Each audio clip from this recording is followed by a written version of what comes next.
Listen.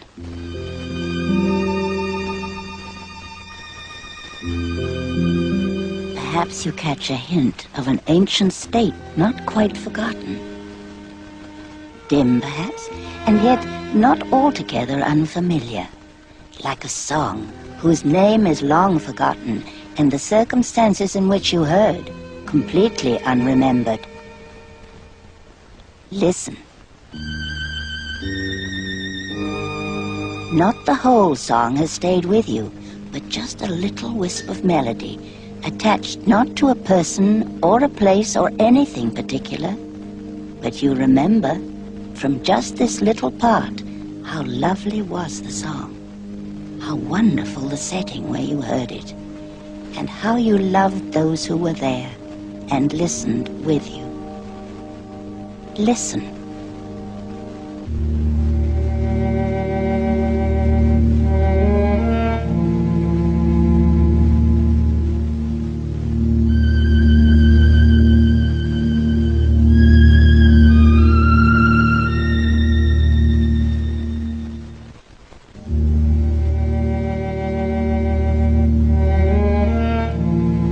These are not ordinary books. They were dictated, not written.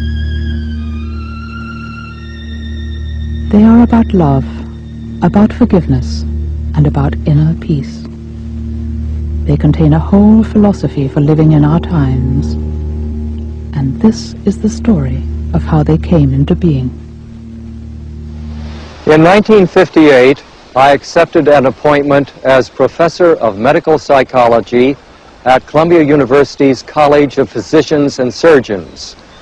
Shortly after I arrived at Columbia, one of my first duties was to hire a research psychologist for a special collaborative study program.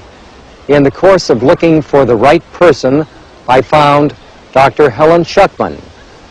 Helen and I worked together very closely for the next 7 years on a wide variety of academic, professional, clinical, and administrative issues. For the most part, I think we worked quite effectively. But there was also a great deal of conflict and stress in our personal and professional relationships. In her unpublished autobiography, Helen, who died on February 9th, 1981, described her reactions to her job and the highly stressful situations that existed there. I was a psychologist, educator, conservative in theory and atheistic in belief.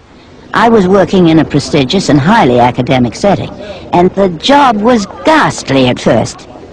The hospital didn't provide space for our projects, and when we were finally housed in the new research building, it was the most difficult situation of my professional life. The work was oppressive and carried out in an atmosphere of suspicion and competitiveness, and interpersonal harmony was depressingly lacking.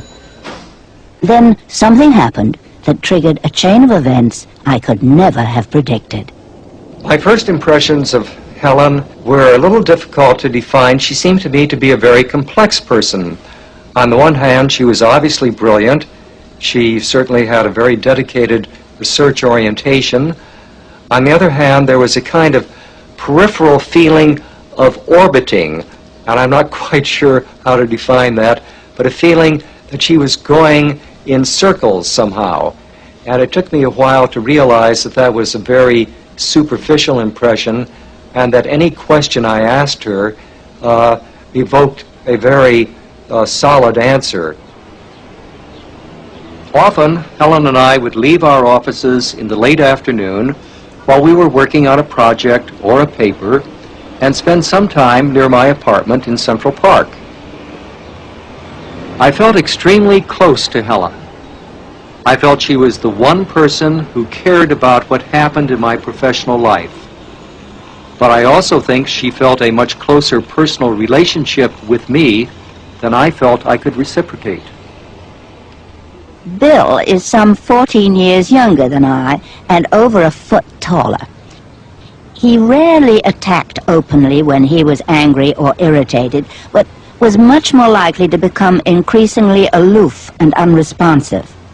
I, on the other hand, tended to become over-involved and then feel hopelessly trapped and resentful.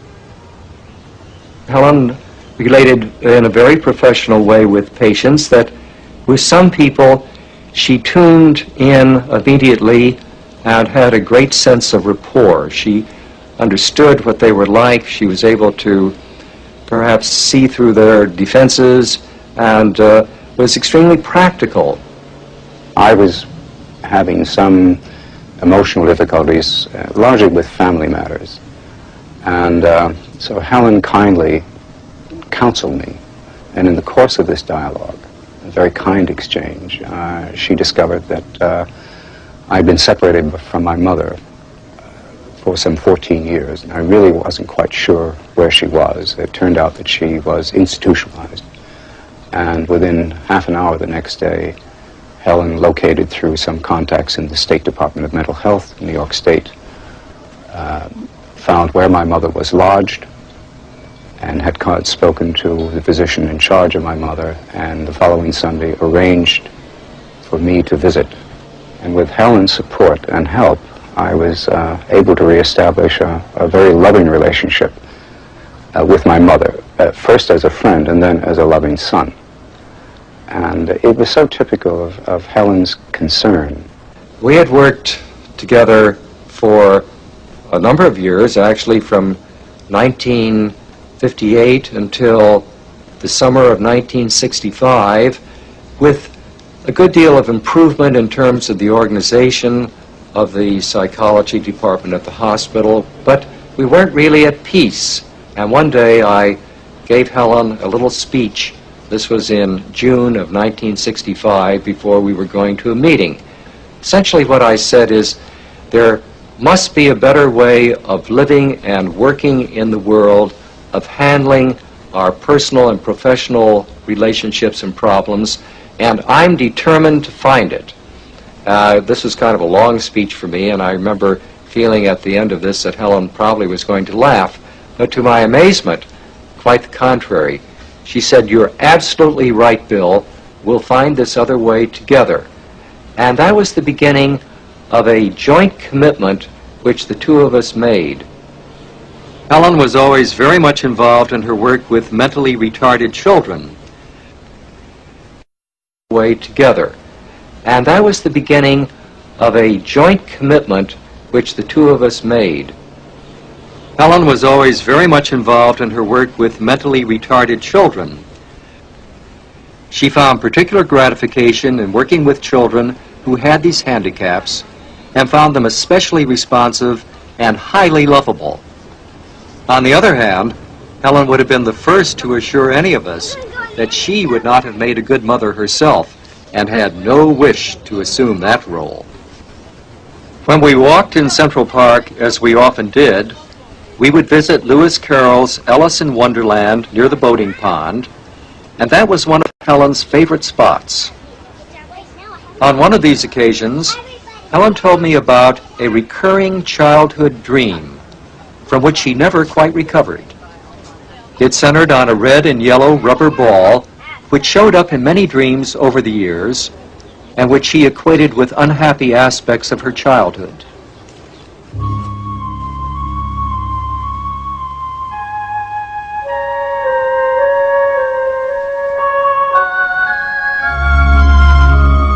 The ball was in the crib at the foot.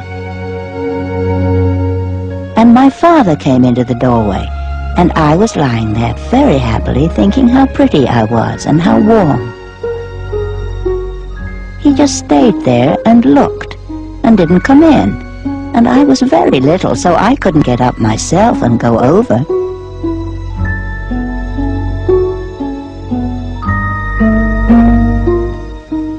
In the dream, I saw myself turn from a very pretty little girl into a very ugly one.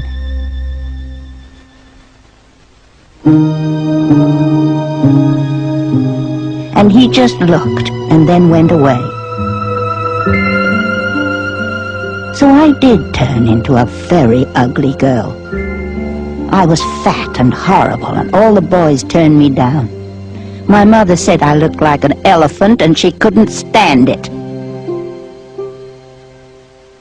Helen had a very lonely childhood.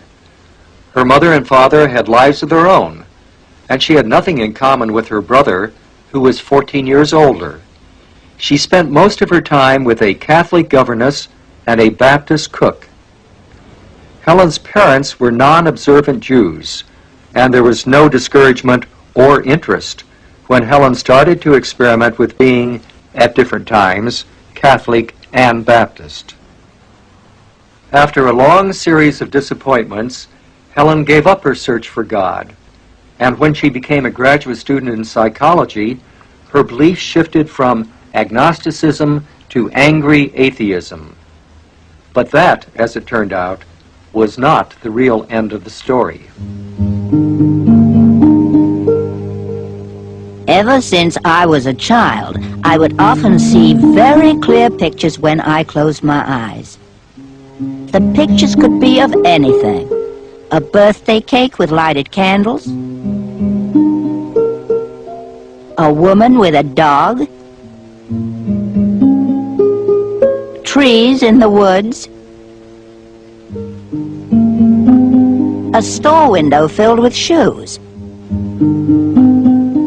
For years, my mental pictures had usually been motionless and in black and white. I could become aware of them at any time, even with my eyes open. But suddenly they began to appear in color and in motion. And so did my dreams.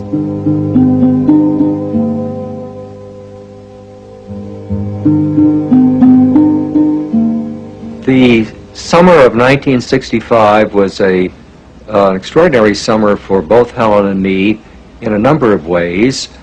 Helen began to have a great deal of what you might call heightened visual imagery or dream sequences.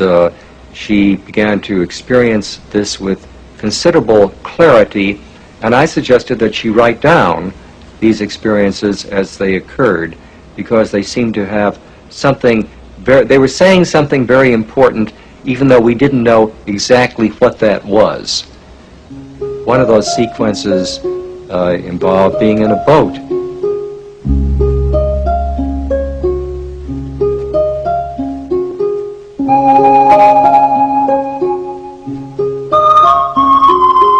The boat was moving slowly but easily along a very straight little canal.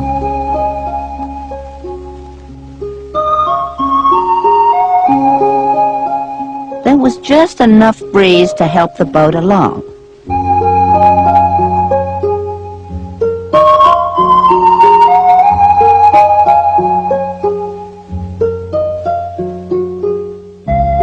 The sides of the canal were lined with lovely old trees and edged with banks of flowers.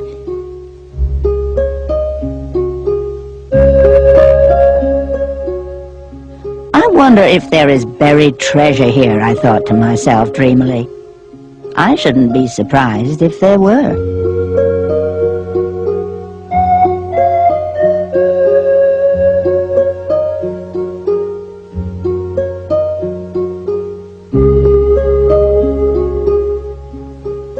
Then I noticed a long pole with a large hook on the end lying on the bottom of the boat. Just the thing, I thought, dropping the hook into the water and reaching the pole down as far as I could. The hook caught something heavy, and I raised it with difficulty. It was an ancient treasure chest, the wood worn from the water, and the bottom covered with seaweed. There was nothing in the chest but a large black book like the spring binders used for holding manuscripts or papers together. On the spine, one word was written in gold. The word was Esculapius. The word was familiar, but I could not remember what it meant. When I looked it up, I found that it was the name of the Greek god of healing.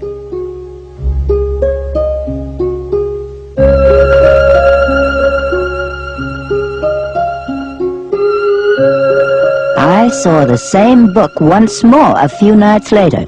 This time, there was a string of pearls around it.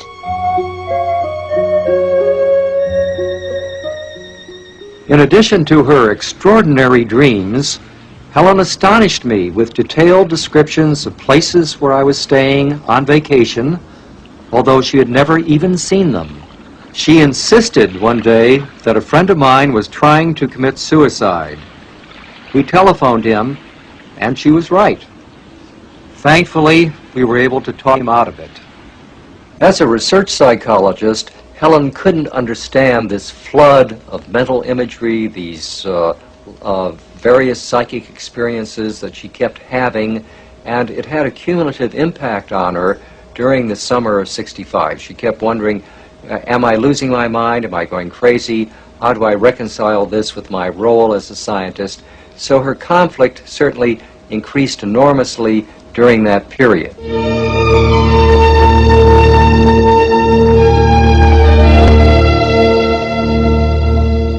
This psychic phase ended abruptly with a particularly clear picture episode in which I knew I had made an irrevocable choice.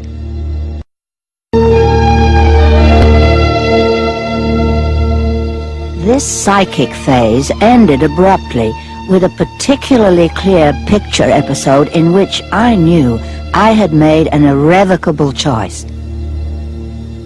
I saw myself entering a cave cut into a rock formation on a bleak, windswept sea coast.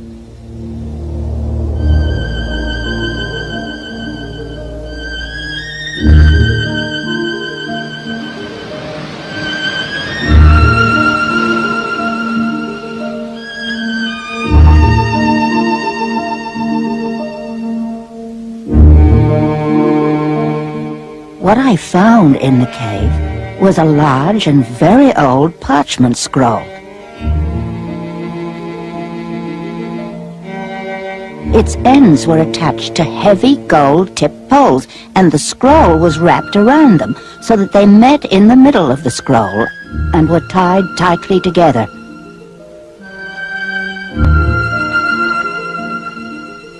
I managed to untie the ends and open the scroll just enough to reveal the center panel, on which 2 words were written: God is. Then I unrolled the scroll all the way, and as I did so, tiny letters began to appear on both sides of the panel. The silent voice, which I had heard before, explained the situation mentally to me. If you look at the left side, you will be able to read the past, said the voice. If you look at the right side, you will be able to read the future. But I hesitated only a moment before rolling up the scroll sufficiently to conceal everything except the center panel. I am not interested in reading the past or the future, I said with finality. I will just stop with this. The voice sounded both reassured and reassuring. You made it that time, it said. Thank you. And that, it seemed, was that.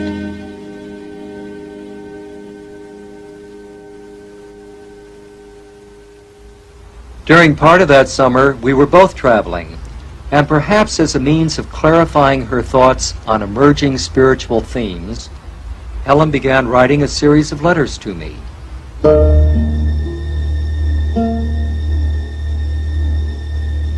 Saturday. Dear Bill, I hope you will bear with this because it may be important for both of us. This morning I kept saying, sort of without intention, I am a channel,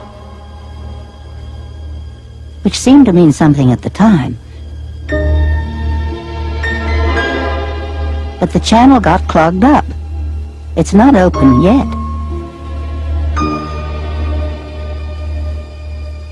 Monday. Dear Bill, one evening we were walking and my husband Louis pointed out a brain-injured boy about 12 or so who was being pushed by his parents in a carriage. There were other disabled children there too. As we walked, I suddenly and briefly got a sense of everyone walking happily and very much together on the same path, like on a ladder. We're not all on the same path yet, but we will all make it home eventually. Tuesday. Dear Bill, I'm not sure I want to write this, but I have an idea I'm obeying an order.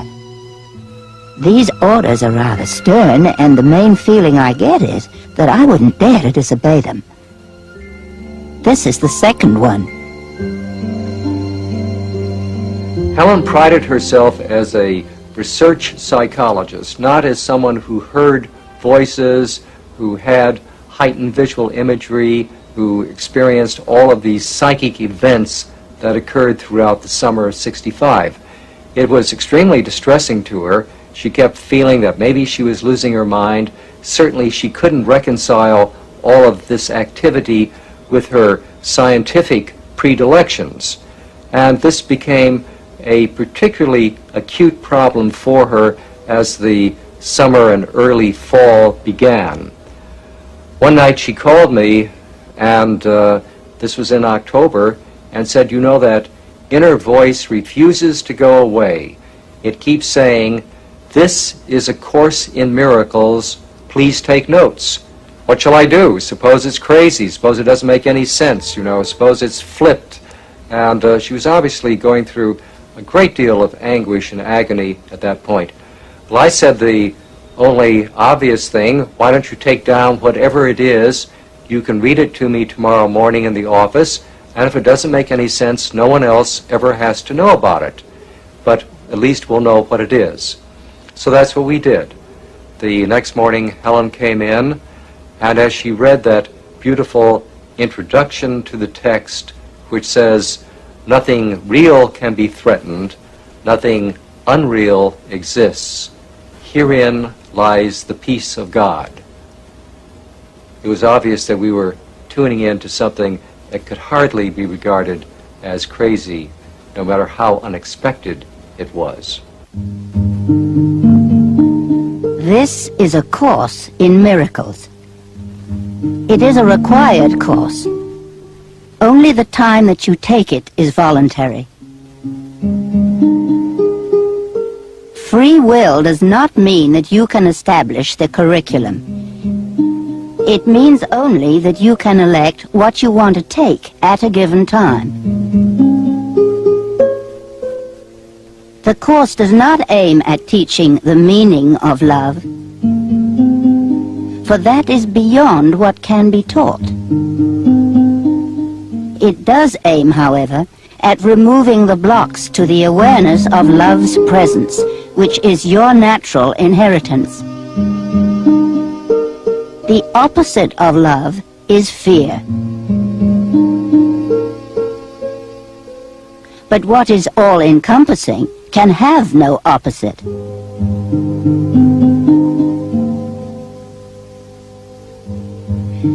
This course can therefore be summed up very simply in this way.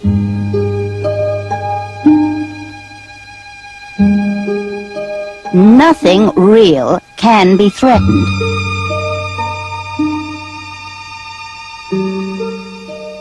Nothing unreal exists. Herein lies the peace of God.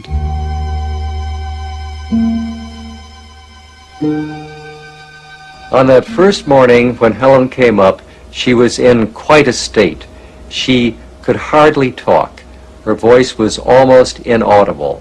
And I kept saying to Helen, "Don't worry about what it says. Just read it to me, then we can look at it later. It doesn't matter.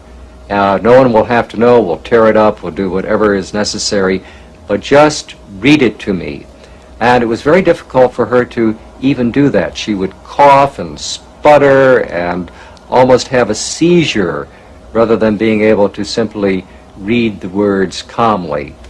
Sometimes I would use one hand holding on to her while I was trying to type with the other hand. And that extreme anxiety continued for a while, certainly during the early phases of the text when we encountered something like the first 50 principles on miracles. Which is far beyond evaluation. Miracles occur naturally as expressions of love. The real miracle is the love that inspires them. In this sense, everything that comes from love is a miracle. The term miracle was one that bothered me at first. I think it bothered Helen too. The idea of a course in miracles seemed rather absurd. Yet when it defined a miracle as removing the barriers to our awareness of love's presence, it then began to make sense.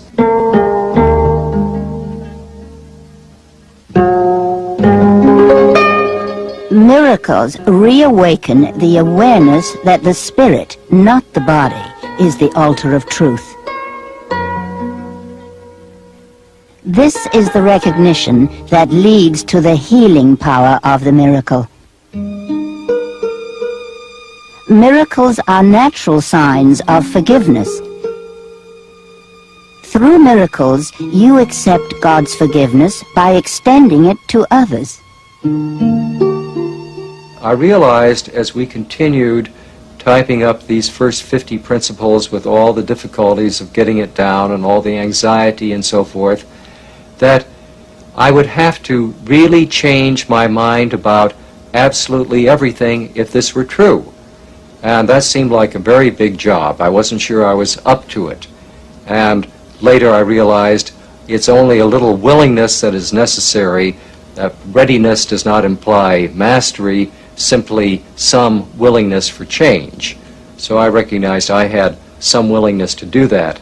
Helen was fearful, I think, of making any kind of very specific commitment about this. As a matter of fact, she said, you're responsible for what it says. I don't want to know exactly what it says, but if it makes any grammatical errors, if it goofs in any way, then it's had it, and I will refuse to continue. A major contribution of miracles is their strength in releasing you from your false sense of isolation, deprivation, and lack. A miracle is never lost. It may touch many people you have not even met, and produce undreamed of changes in situations of which you are not even aware. After I typed up whatever Helen might have dictated during a particular day, we would go back over the copy, checking carefully to be sure that we had all of the words exactly the way they were supposed to be. Helen at times was tempted to change a word, and then she would recognize that if she did that, it would not make sense later, so that her integrity in recording this material precisely as it came was extraordinary. She simply chose not to associate herself with it because of its high threat value at that time. She certainly did know what the material said, and she did understand it. I would feel the writing coming on almost daily, and sometimes several times a day. Evenings turned out to be a favorite time for dictation. I objected bitterly to this and often went to bed defiantly without writing anything. But I could not sleep. Eventually I got up in some disgust and wrote as directed. I never knew when I started a sentence how it would end, and the ideas came so quickly that I had trouble keeping up with them. Helen could turn it on or off at any time. She could stop in the middle of a sentence without even going back to reread what she had written and continue when she had a moment. She could have a research conference in mid-sentence. It made no difference at all. The flow of the material continued without any altered state. Helen at no time was in a trance or anything remotely resembling a trance.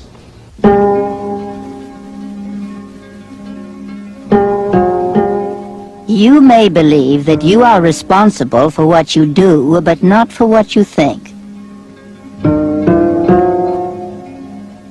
The truth is that you are responsible for what you think, because it is only at this level that you can exercise choice. What you do comes from what you think.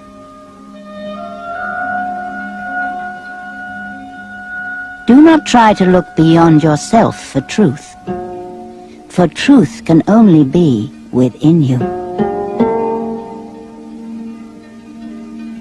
At the time the course began, I would have termed myself an agnostic.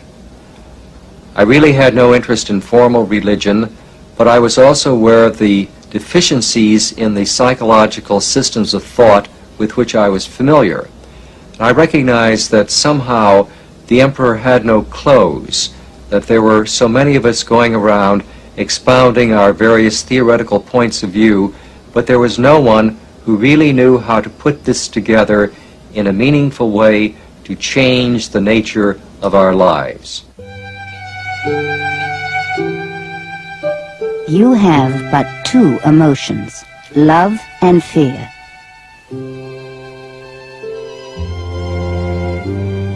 One you made and one was given you. Each is a way of seeing, and different worlds arise from their different sights.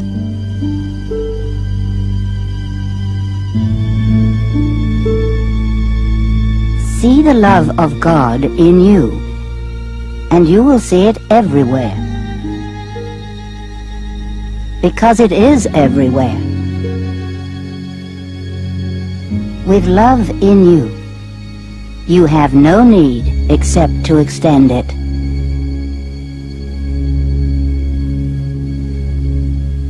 When the course began, I began to recognize that the two emotions, fear and love, which it talks about, were really the only two emotions that mattered, and that if I could learn to let go of fear, I would automatically experience love, because that is our natural reality.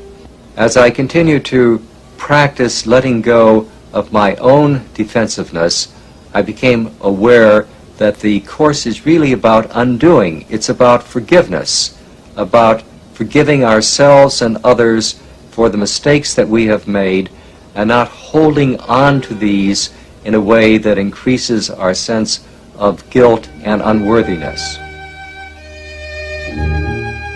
What could you want? Forgiveness cannot give. Do you want peace? Forgiveness offers it.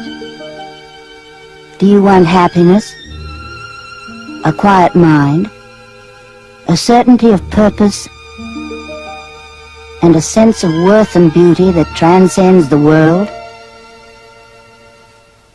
Do you want care and safety and the warmth of sure protection always? All of this forgiveness offers you.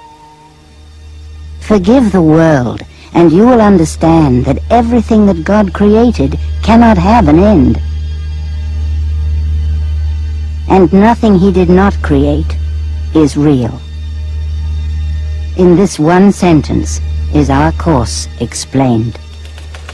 While the course came in a form which I had never anticipated, I did regard this as the answer to my question, there must be another way, and I'm determined to find it. And it seemed to me that to the extent I valued being a scientist, I should look at all the evidence before dismissing it. There was an initial reaction, can this be it? You know, is this something totally preposterous?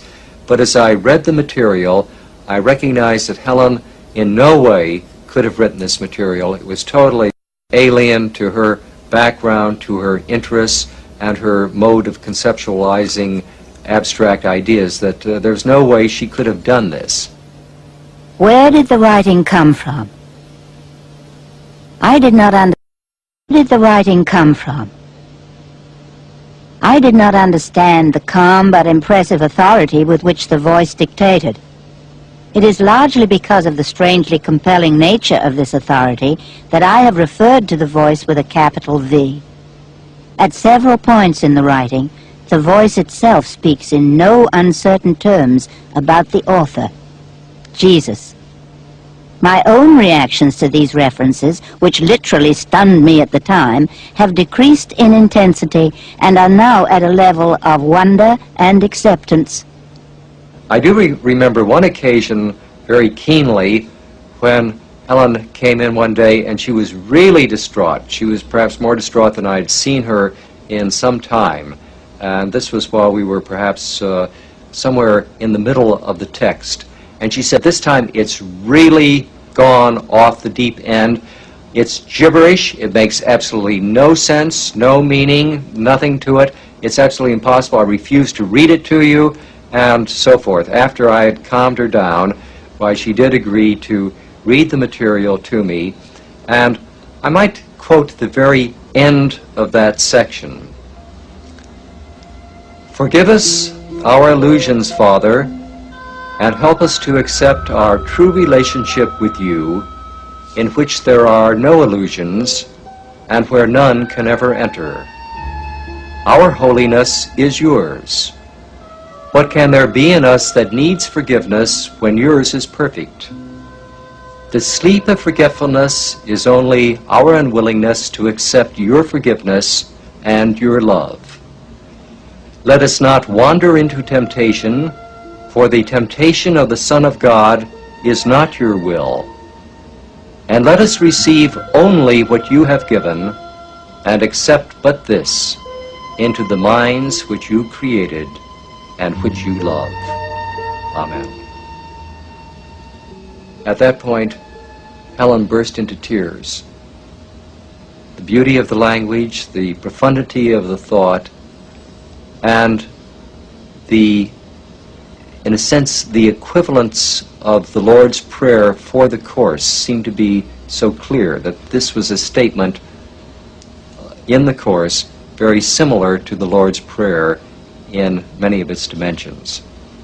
And it made a very profound impact on Helen, as well as, of course, on me. Every once in a while, I mean, the frustration would reach the point that one or both would say in unison, why me or why us? I mean, what did we do to deserve this? And but that passed. The import and the content of the course was making a great impression upon them, and the responsibility of the task was very important. And if anything, I think it increased over the years. I think they reached a point of at least some accommodation to it and some sense of comfort, simply out of the organization that they developed in handling the task of transcription in an orderly way. I attribute this largely to Bill, and it was necessary to sustain Helen with this framework, the discipline of this framework. As the material developed, of course, a great deal of it became increasingly beautiful. Hundreds of pages are in iambic pentameter, Shakespearean blank verse, and when we discovered that, it was almost as if we were being given words and music at the same time. Let us be still an instant, and forget all things we ever learned, all thoughts we had, and every preconception that we hold of what things mean and what their purpose is. Let us remember not our own ideas of what the world is for. We do not know. Let every image held by everyone be loosened from our minds and swept away. Be innocent of judgment, unaware of any thoughts of evil or of good that ever crossed your mind of anyone. Now do you know him not, but you are free to learn of him, and learn of him anew. Now is he born again to you, and you are born again to him. without the past that sentenced him to die, and you with him. Now is he free to live, as you are free, because an ancient learning passed away, and left a place for truth to be reborn. The first part of the material that we worked on lasted for almost 3 years, and ended up as a 622-page volume. We didn't know when we started what A Course in Miracles was going to be. We didn't know whether it might be a few pages, you know, whatever it was, we had no idea. But Helen did ask at one point, how will I know when this is over? And she was told, you will hear the word Amen. And that occurs at the very end of the text where it says, and now we say Amen. There were times when they both felt pressured, tired, exhausted, or Helen was ill with a cold or a sinus infection, and nonetheless that didn't make any difference as far as the course was concerned. The material still came through.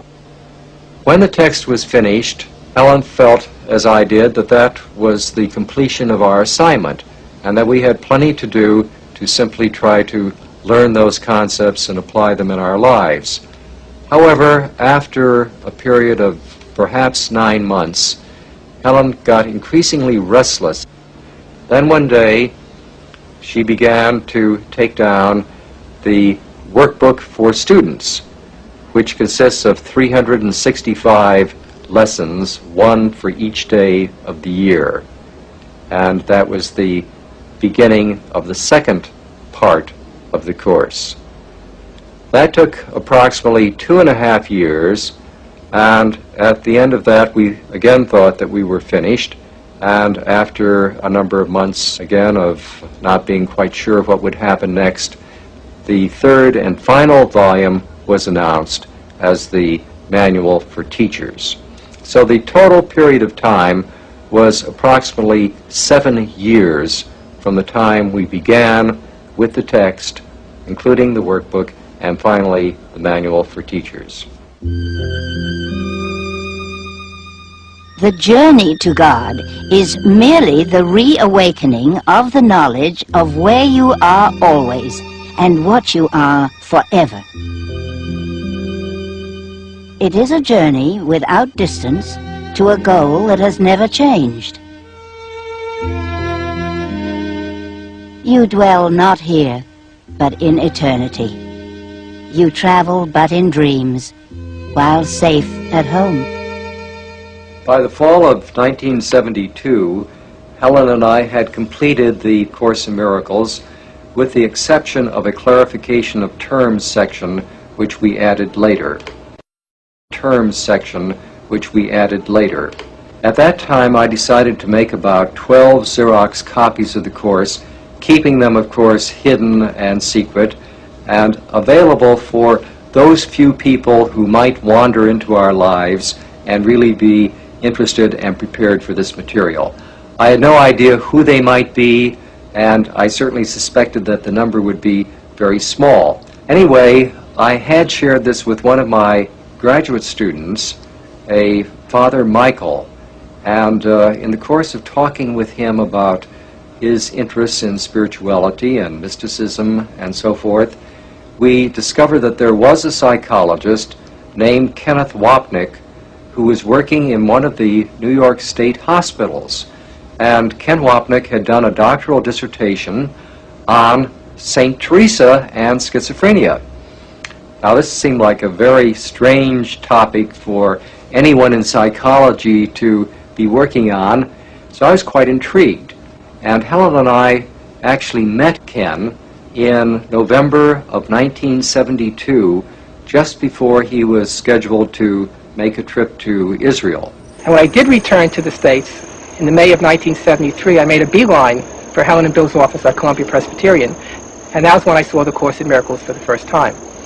And what they did is that Bill sat me in his office, he went into Helen's office, which was immediately adjacent to it, and Helen gave me her two most favorite sections of the text. The section, "For they have come," in chapter 26, which I think is one of the most beautiful parts of the whole course, and then the final section of the text, Choose Once Again. And both of those sections almost literally knocked me off my feet. It was the most beautiful thing that I'd ever read, that in addition said something. Trials are but lessons that you failed to learn, presented once again. So where you made a faulty choice before, you now can make a better one, and thus escape all pain that what you chose before has brought to you.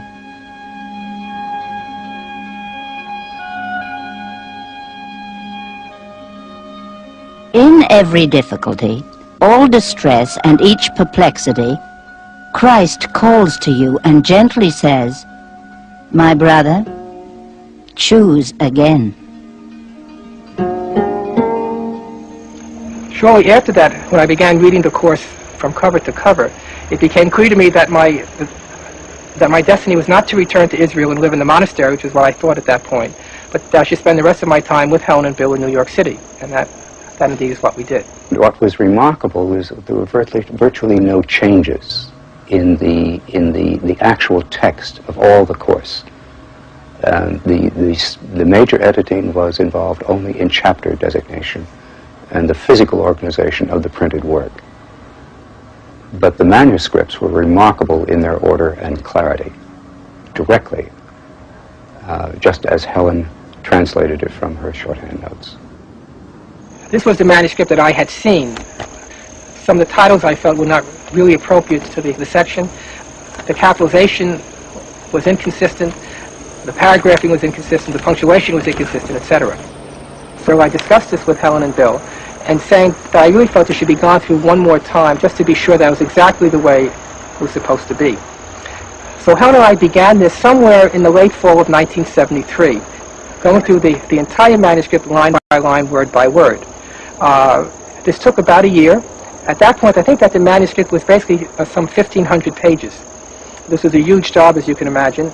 It made Helen very, very anxious to have to go back over all this material, so that a lot of time had to be spent in coaxing her to do this. But she did recognize that this was a very, very important project. We discussed with Bill anything that we did in terms of any changes that we might have made, and we always felt that Jesus was really helping us do this. That anything that we were doing was really done with his guidance and his blessing. The name of Jesus Christ as such is but a symbol, but it stands for love that is not of this world.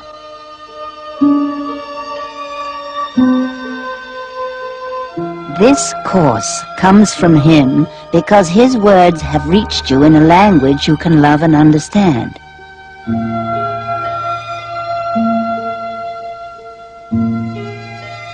The name of Jesus is the name of one who was a man, but saw the face of Christ in all his brothers and remembered God. Is he the Christ? Oh yes, along with you.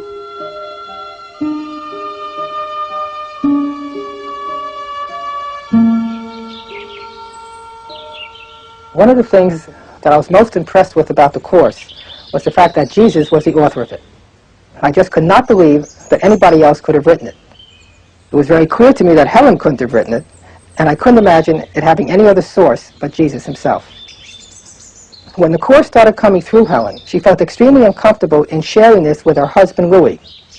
This was mainly because the course was so Christian in its statement, and because Louis was such an identified Jew. It was clear that he would find the content of the course very difficult, not to mention the process of the writing itself. So Helen did explain to him what was happening, but omitting the fact that Jesus was the voice that she was hearing. Helen also shared some of the material with him, but carefully choosing those parts of the course that did not contain specific Christian language. Louis' response was that he was interested, that he was fascinated by what his wife was doing, and his own way was encouraging in terms of her completing this task. It was also clear to us that this course was not just given to Helen and Bill, or to me or a few other people, but was really meant for the world. But this wasn't something we felt was our job as such.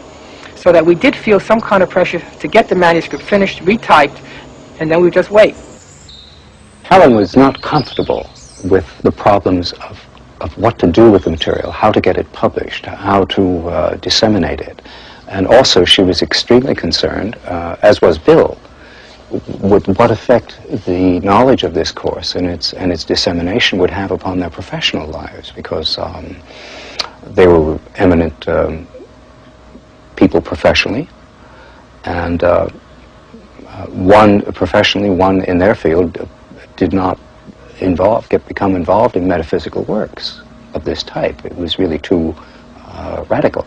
Helen was due for retirement from the medical center the end of June in 1975. I had already been able to extend her tenure for almost a year, but at this point she would have to resign her professorship because of age. I had been quite concerned during this period that somehow the course be in other hands than ours. It seemed to me that the course was waiting for a home, and I wasn't quite sure where that home was going to be or how we would find it. I was teaching at New York University in 1975 and feeling full up with an exciting career in what we then called experimental parapsychology or consciousness research, meeting very interesting people, traveling, speaking, and I was feeling a sort of emptiness. I didn't know why. Being full up, one should think that one would really be happy. I found myself quickly sinking into a sense of self-loathing and also a quandary of desperation. I didn't know where to turn. I felt bereft. One night I locked myself in the bathroom in my home and I went to pieces. I could say it was a form of surrender. I called out from the bottom of my heart, "Won't someone up there please help me?" And I meant it. Within a very short time, I received the help I sought, but not in the form I anticipated. A few days after, I was asked by a good friend to accompany him to meet two professors of medical psychology at Columbia University School of I was asked by a good friend to accompany him to meet two professors of medical psychology at Columbia University School of Physicians and Surgeons. I went with him, not knowing what to expect or why the meeting, but it seemed as if I was supposed to go. And that kind of mood continued as Bill took us inside the university, where we had lunch with Bill and his associate, Helen Schucman. I found her to be a very clever woman, very intellectual and well-spoken, quite articulate and a bit sharp, and I was intimidated. And the conversation was going in all different directions, and a little bit bemused, I found myself turning to Helen and saying to her, "You're hearing an inner voice, aren't you?" And I didn't really know what I meant. But she seemed quite startled, and she said, "I beg your pardon." And Bill tried to soothe the situation. He said, "Well, Helen, let's go back to our office and let's talk about this in private." And the two of them took me back to their office and closed the door, and there we met for the first time Kenneth Wapnick. We all sat together as Helen and Bill told us the story of their last 10 years in the scribing of A Course in Miracles. I listened to the story intently, and I was there a few hours, and they had lots to tell me, and I had questions. And finally, I was anxious to see this document called A Course in Miracles in its black binder that Helen had predicted in a vision. And Helen seemed a little bit startled at that point. It was one thing telling me the story. It was something else showing it to me. But Bill opened the filing cabinet, and he told Helen that she's going to see it sooner or later. It might as well be now. And he handed her the book. And there were actually 7 volumes, but I could only see one at a time. So she handed me the text with its introduction. And I took it from her, and I put it on my lap, as the others were talking among themselves. And I looked down at it. I opened up the black binder, and I turned to the introduction, and I read, "This is A Course in Miracles. It's a required course." And there was no question in my mind that I was being given a miracle, and that I had asked for it. Tolerance for pain may be high, but it is not without limit. Eventually, everyone begins to recognize, however dimly, that there must be a better way. As this recognition becomes more firmly established, it becomes a turning point. This ultimately reawakens spiritual vision.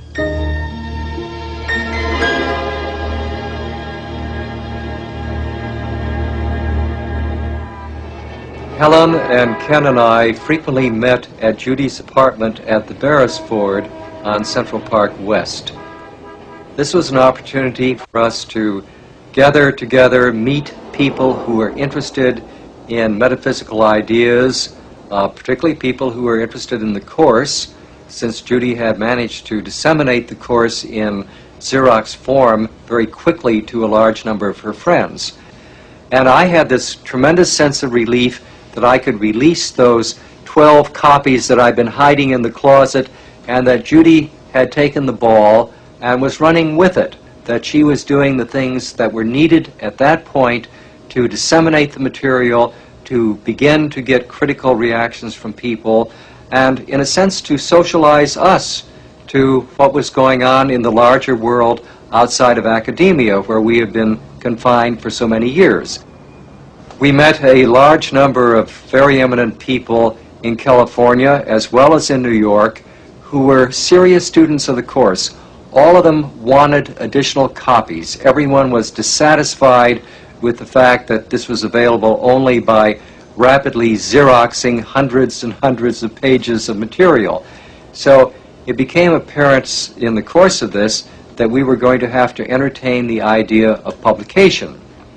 At that point, several people did come up, made offers to publish the Course in its entirety, but none of this seemed exactly right. One wanted to shorten it. Another one wanted to edit it severely. Another one wanted to remove the Christian terminology. Distortions here, distortions there, and it didn't feel right. We really had a sense that this document was to stay intact, as Helen took it down, with no changes. There didn't seem to be anyone at all who wanted to do it just that way. And we resorted to a technique that we still use very actively in our lives of asking together when we had a problem mutually that we wanted to solve. We would sit around, discuss the problem, and then close our eyes and phrase a question internally and wait for a feeling, a phrase, an answer in some form that we felt was accurate. We implored the Holy Spirit within to give us guidance. The guidance we got was that the material was supposed to be published, and soon, and that indeed it was to be disseminated, and also that it was to be kept intact. We were told, through asking, through our inner selves, that only those who were to do this, and only this, the rest of their lives should be involved, and that they would be caretakers of the information. We wondered who that possibly could be, and we looked around the room and realized there we were. But where was the money to come from? And that was the question. That was one thing we didn't have. We sat in quiet, and I remember even the date that happened. It was Valentine's Day, February 14th, 1976. Because as we sat quietly, internalizing, asking the Holy Spirit, the voice for God, to direct us and to tell us the answer to that question, I heard something so clearly that I couldn't deny it. And the answer was, make the commitment first. I knew it had to be true. So we did. We said, we will. We went to sleep that night. I woke up in the morning thinking I was a bit daft. The telephone rang. And there at the other end of the line, calling me from Mazatlan, Mexico, was a man I'd only met once. His name was Reed Erickson. He said to me, I'm studying the manuscript called A Course in Miracles, given to me by your friend Zelda Supplee. And I am so delighted with a thought system that I can truly follow, that I have been working with a group here in Mexico, studying it. And I told him I was very glad to hear that, and we chatted a bit. And he said, but you know, the form in which it is now is very unwieldy.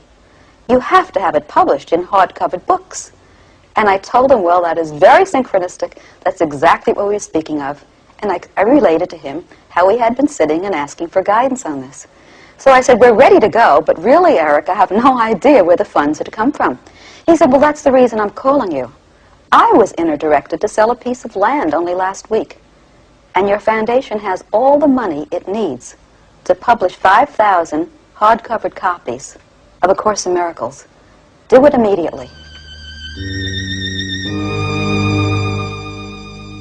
Beyond the body, beyond the sun and stars, past everything you see and yet somehow familiar, is an arc of golden light that stretches as you look into a great and shining circle. And all the circle fills with light before your eyes.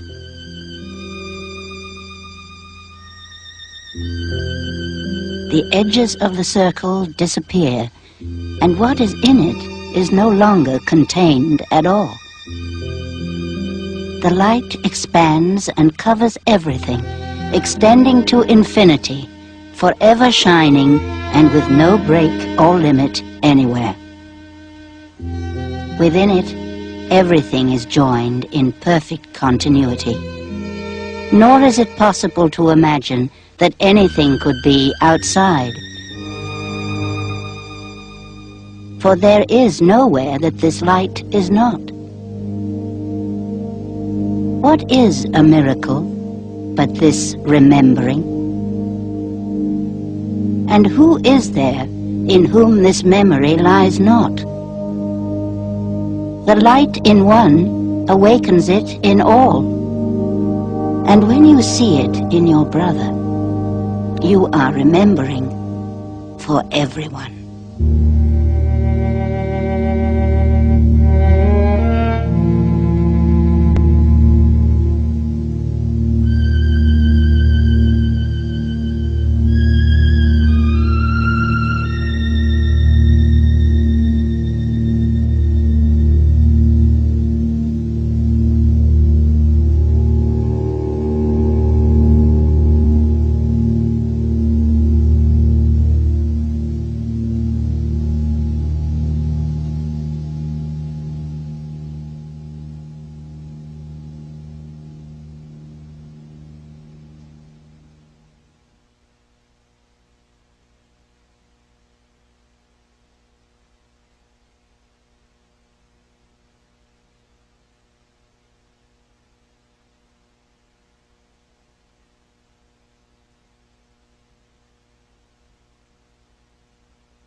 In 1958, I accepted an appointment as professor of medical psychology at Columbia University's College of Physicians and Surgeons. One of my first duties after I arrived was to hire a research psychologist, Dr. Helen Schucman, for a major research project in our department. Helen and I worked together very closely over the next 7 years on a wide variety of professional, administrative, and clinical problems. And while for the most part our work was, I would say, well done, there was also a sense of frustration and conflict in our personal and professional relationships. One day I felt I had had it, and I said to Helen unexpectedly, "There must be another and better way of working in this world, and I'm determined to find it." To my great surprise, Helen said, "You're absolutely right, Bill. We'll find it together."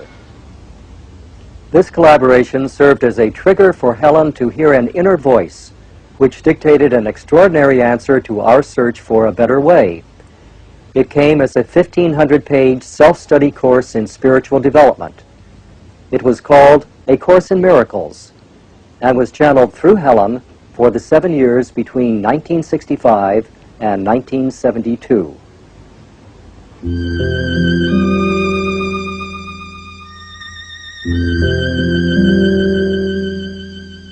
Listen.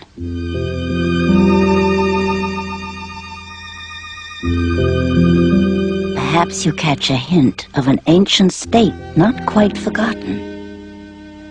Dim, perhaps, and yet not altogether unfamiliar. Like a song whose name is long forgotten and the circumstances in which you heard completely unremembered. Listen. Not the whole song has stayed with you, but just a little wisp of melody, attached not to a person or a place or anything particular, but you remember, from just this little part, how lovely was the song, how wonderful the setting where you heard it, and how you loved those who were there and listened with you. Listen.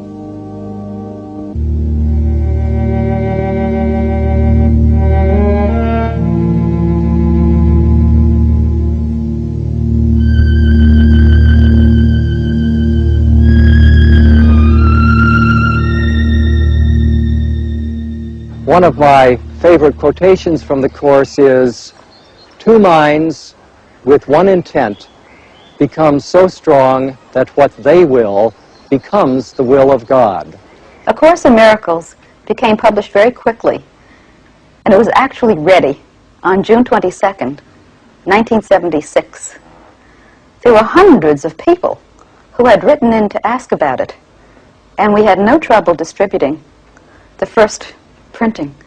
In fact, our, again, inner guidance had very carefully instructed us that as a not-for-profit foundation holding the copyright of A Course in Miracles, we were not to conventionally advertise it, that people would hear about it in a low-keyed way, word of mouth, and that the best way to disseminate the Course would be to let people demonstrate it. And that became our policy and our philosophy, which we still keep to this day. It has been quite amazing to me to see how the Course travels with wings by itself. I read one page, and in that one page of reading it, I heard for the first time in a little inner voice that said, "Physician, heal thyself. This is your way home." And I had the most amazing experience of feeling a sense of oneness with the whole world, that there was absolutely no separation, that there was only love, and a real feeling that I was to be of service to God. My whole life would be changed, and it would be a life of giving and a life of being of service. I really couldn't understand that, but it was a very deep, penetrating feeling. And I became a student of the Course, fought it all the way, couldn't deal with the thickness of the Course, let alone its Christian terminology.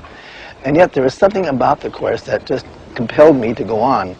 I encountered A Course in Miracles at a very critical time in my life when I was chief of the Foreign Affairs and National Defense Division of the Library of Congress and had 150 professional men and women working for me and for the Congress to clarify major issues of defense policy and foreign policy. And it was a very rich and full life, a very useful career, you might say, as far as informing Congress about different ways of looking at foreign and defense policy issues. But unfortunately, at precisely the time when, from an outsider's perception of me, my life seemed to be most useful, it had the least meaning. I found it very threatening to incorporate these principles into my practice. First of all, I was concerned in those days about what other people might think of me. I didn't want someone to think I was a God freak or a Jesus freak, so I really didn't tell anybody what I was doing and wanted to keep that very quiet, very much to myself. And it took, I think, several months before I even shared this with people who were close to me, like my brothers and my children. I kept it that secret. Several quotations became my guide, and I guess in a sense, the one that was most startling for me was the quotation, "Do not seek to change the world, instead change your mind about it." Now, given the fact that my entire professional life had been dedicated to leaving the world a better place, in effect to changing some of the things that I thought were wrong with the world, and my technique for doing that was to try to understand economics, politics, strategy, psychology, sociology, the Chinese language. I had a great deal of education that aimed at being more useful. And yet as time went on, I became very clear that, as they say in Washington, where I stand on an issue depends on where I sit. So when I read this first quote in the course, it was something that, as people say in California, really resonated with me. It sounded true. My interest in the Course in Miracles began some years ago when I was doing research at the University of California on meditation and different schools of religion. And someone showed me a copy of the Course, and I reacted with great skepticism and refused to look at it for a couple of years. Until when I finally did, I was quite surprised and surprisingly impressed, particularly by two things. One was that I found there was a psychological system within it which was very sophisticated and on a par in many ways with some contemporary thinking in Western psychology. And the second thing that surprised and impressed me was that it became clear that this seemed to represent an example of the underlying perennial wisdom which seems to lie at the core of the world's great religions. I believe that we in the modern Western Christian Church need to modernize our beloved yet now ancient Christian theology, because modern Christian theology is more a reflection of the opinions of Paul the Apostle and ancient Jewish theology than it is a reflection of the teachings of Jesus. In addition, 2,000 years of use and abuse have rendered the teachings of Jesus distorted. The improvement that I am suggesting brings us up out of the theological dark ages where God was seen as a killer. It reestablishes God's good name. It encourages us to play in His presence. In the Course in Miracles, it teaches that God is accessible at all times, in all places, to everyone unconditionally and everyone equally. God is available in our mind, in all places, at all moments, without restriction of any description. In its teaching, God is the guru, God is the teacher, God is the altar, God is the church, the synagogue, and the temple. God is everything, including the theology. God is the way, the truth, and the life. When I first read Truth and the life. When I first read in A Course in Miracles, the ideas that our home is in God's presence, that we are spirit and not the body, that we have been created as one with each other and our source, I just knew it was true. I'd had the experience. I didn't need validation of the experience to know it was true, but I did need an intellectual system to help me apply it. And that's what I first noticed about the Course, that I could start with a lesson a day to start to unlearn the mistakes that had been programmed into my mind, that I could remember more clearly that indeed I am spirit, and in that sense I'm at home and totally safe. I don't have to go any place to find safety. I don't have to be anyone different. I just have to remember who I am. Growing up in Louisiana, I really was never aware of any inequality. I came from a very large family. My mother and father basically worked for themselves, and very loving sisters took care of me. I really had no idea that some people really felt that they were better than others, or more than others. I came to UC Berkeley around 1967. It's very turbulent years at the school, a lot of racial strife. And around 1968, 69, I took a lot of courses in sociology, psychology, political science. And the theme in all of them was blacks were poor, blacks were deprived, blacks were, the wretched of society. I began to look at life, the society with anger and frustration. And around that same time, there was a group of people called themselves the Nation of Islam. And it basically taught black supremacy. And I lived this doctrine. I ate it. I slept it. I didn't really socialize with whites for 7 years. I never would go into their stores. We made our own clothes. We grew our food. Everything we did, I lived, ate, slept Islam. And one Sunday, I was looking for an apartment. And I was thumbing through the paper, and I saw a set of lectures at JFK in Orinda, University of JFK in Orinda, and something said, you need to go because Ann Armstrong is going to be there. And Ann Armstrong was this psychic, and I was really feeling like, well, I probably should get another perception of what's really going on in the world, what's really going on for me, because I was feeling the pull to look at things differently. So I went over to JFK, and I, like, you know, this is the very first, I hadn't been on a campus or in a white environment for 7 years. And when I got there, she wasn't there. It was a lady there named Judy Scutch, and she was introducing a set of books titled A Course in Miracles. And she was reading the introduction. And something happened inside of me that was very different. Very, very different. Because I remember I had gone into the lecture hall. The room was filled with Caucasians, whites, and I felt very, very self-conscious. You know, what am I doing in this large auditorium with all of these whites? So I moved down to the front row and put my head down and folded my arms and was really on guard, you know, and very paranoid, and very, you know, kind of somewhat frightened, but feeling like I had to be there for some reason. I didn't know why.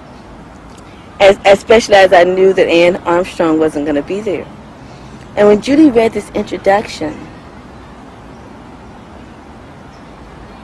I had this experience that I hadn't experienced since I was a child. I was one with everything in the room. I felt totally at peace. And something deep inside of me said, this is a tool for you. Use it. One of the concerns that a number of people have is how can we distinguish something like the Course in Miracles, which seems to be a genuine, transcendental, spiritual practice, from some of the much less sophisticated and sometimes dangerous groups that are around, including some of the cults that are so prevalent now.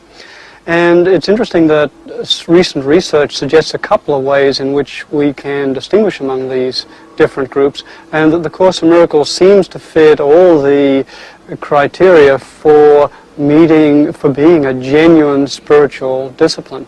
The first is that it has no guru, and that people who practice it are thrown back on their own responsibility. They're told that ultimately the decisions have to be their own to make through accessing their own inner wisdom. So the source of wisdom, the source of authority is within rather than given to someone outside. Nothing outside changed, but what's inside began to change. I began to see the love that was there from human to human. I began to experience that. I began to get new friends who were that didn't just look like me, who were white, you know, who were Hispanic, or, you know, color was not an issue in my relationships. I began to see that all men are created equal, and unless we see that, we're not going to experience peace. I began to see that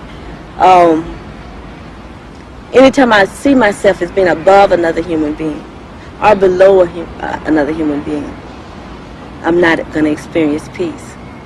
The Course is predicated on two belief systems. One is real, the other is false.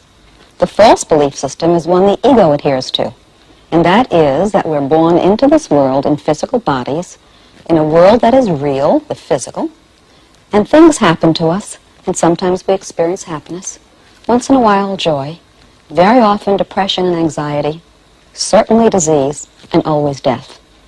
And that's the system of thought that the ego loves, the ego adheres to, the ego exalts, and the ego wants us to believe in. On the other hand, there's the belief system that God is our reality. We are created in God's image as spirit, not the physical body, that we are love, that a property of love is light, and that we are eternal. We cannot be hurt. We're inviolate. We can't be destroyed. When one puts it that way, who but an insane person would want to choose the ego? This is a very exciting time because there are several things now happening which are enabling us to recognize the common core at the center of the world's religions in ways which we couldn't do a few years ago. Firstly, we have the world's religions available to us for the first time. So that's one exciting thing. The second is that we also have some new texts available from early Christian times which paint a very different picture of early Christianity and suggest that it was actually much more mystically based than we previously thought, and that some of its early teachings are quite consistent with some of the Eastern traditions. And given these facts, then the Course in Miracles seems to be consistent with some of the early Christian thinking. The third thing we have is a more sophisticated Western psychology now, which, due to its insights into, for example, the nature of states of consciousness, has enabled us to get a new understanding of the nature of religion. And for the first time in history, we can understand that religions, at their core, the world's religions contain roadmaps for training the mind to induce transcendental states of consciousness, the transcendental states of consciousness from which they probably originally sprang. And the Course seems to represent a contemporary Christian example of this perennial wisdom, or perennial philosophy as it's being called. I would say that not only is the Course the most important book since the Bible, I think it's probably one of the most important books throughout the whole period of civilization. I think that it certainly purifies the Bible of a lot of its misconceptions and distortions. And I would see the Course really as being on a par with some of the great ancient texts, like the Upanishads or the Vedas or the I Ching, in a kind of a metaphysical purity of seeing the world as being an illusion, and yet also deals with how we should live in this world. I have the greatest esteem for Dr. Wapnick and others, some of my close friends, and I reverence and esteem them personally. I would just like to get clarity on what's really going on, and that we don't mislead people thinking this is really Christianity, but just with a slight little touch of difference. It's something radically different, which is fine as long as you know it's different. The Course claims to be a correction of Orthodox theology and Christianity. Fine as long as you know it's different. The Course claims to be a correction of Orthodox theology and Christianity, and I believe that it is. One of the major corrections is the belief that humans and God are separated. It obviously appears that we are. That is, it's like we can't see God here. We can't feel God. It appears that we have been stuck on earth against our will, that we are prisoners in these bodies, and we have no real way of connecting with God. The essence of God, according to the Course of Miracles, is that God is pure spirit. And some of the characteristics of spirit is that it is perfect, it is limitless, it is infinite, and it is eternal. This also must mean that anything that comes from God, that God creates, must also share in those same characteristics or attributes. So that according to the Course in Miracles, Christ, who is defined as God's one Son, or the creation or the extension of God, must also share in these same attributes. So that Christ too must be pure spirit. He must be without form, must be infinite, perfect, and eternal. Since our true identity, as the Course teaches us, is Christ, is this pure essence of spirit, then this means that anything that is other than spirit, anything of the ego or of the body, must therefore not be of God, which then means that it does not exist. The first thing that I find incompatible with any form of Orthodox Christianity, or Judaism too, is the doctrine of creation. That is to say, the traditional Christian doctrine is that God made the material world, God made it himself, and that it was very good. In the Old Testament it says, after the first day's work and so on, God saw what he had made and that it was good, very good. Now, in the Course in Miracles declares that God did not create the material universe. It is a result of a splitting off of a part of the divine consciousness into an ego which separated from God, and that it's a kind of illusion.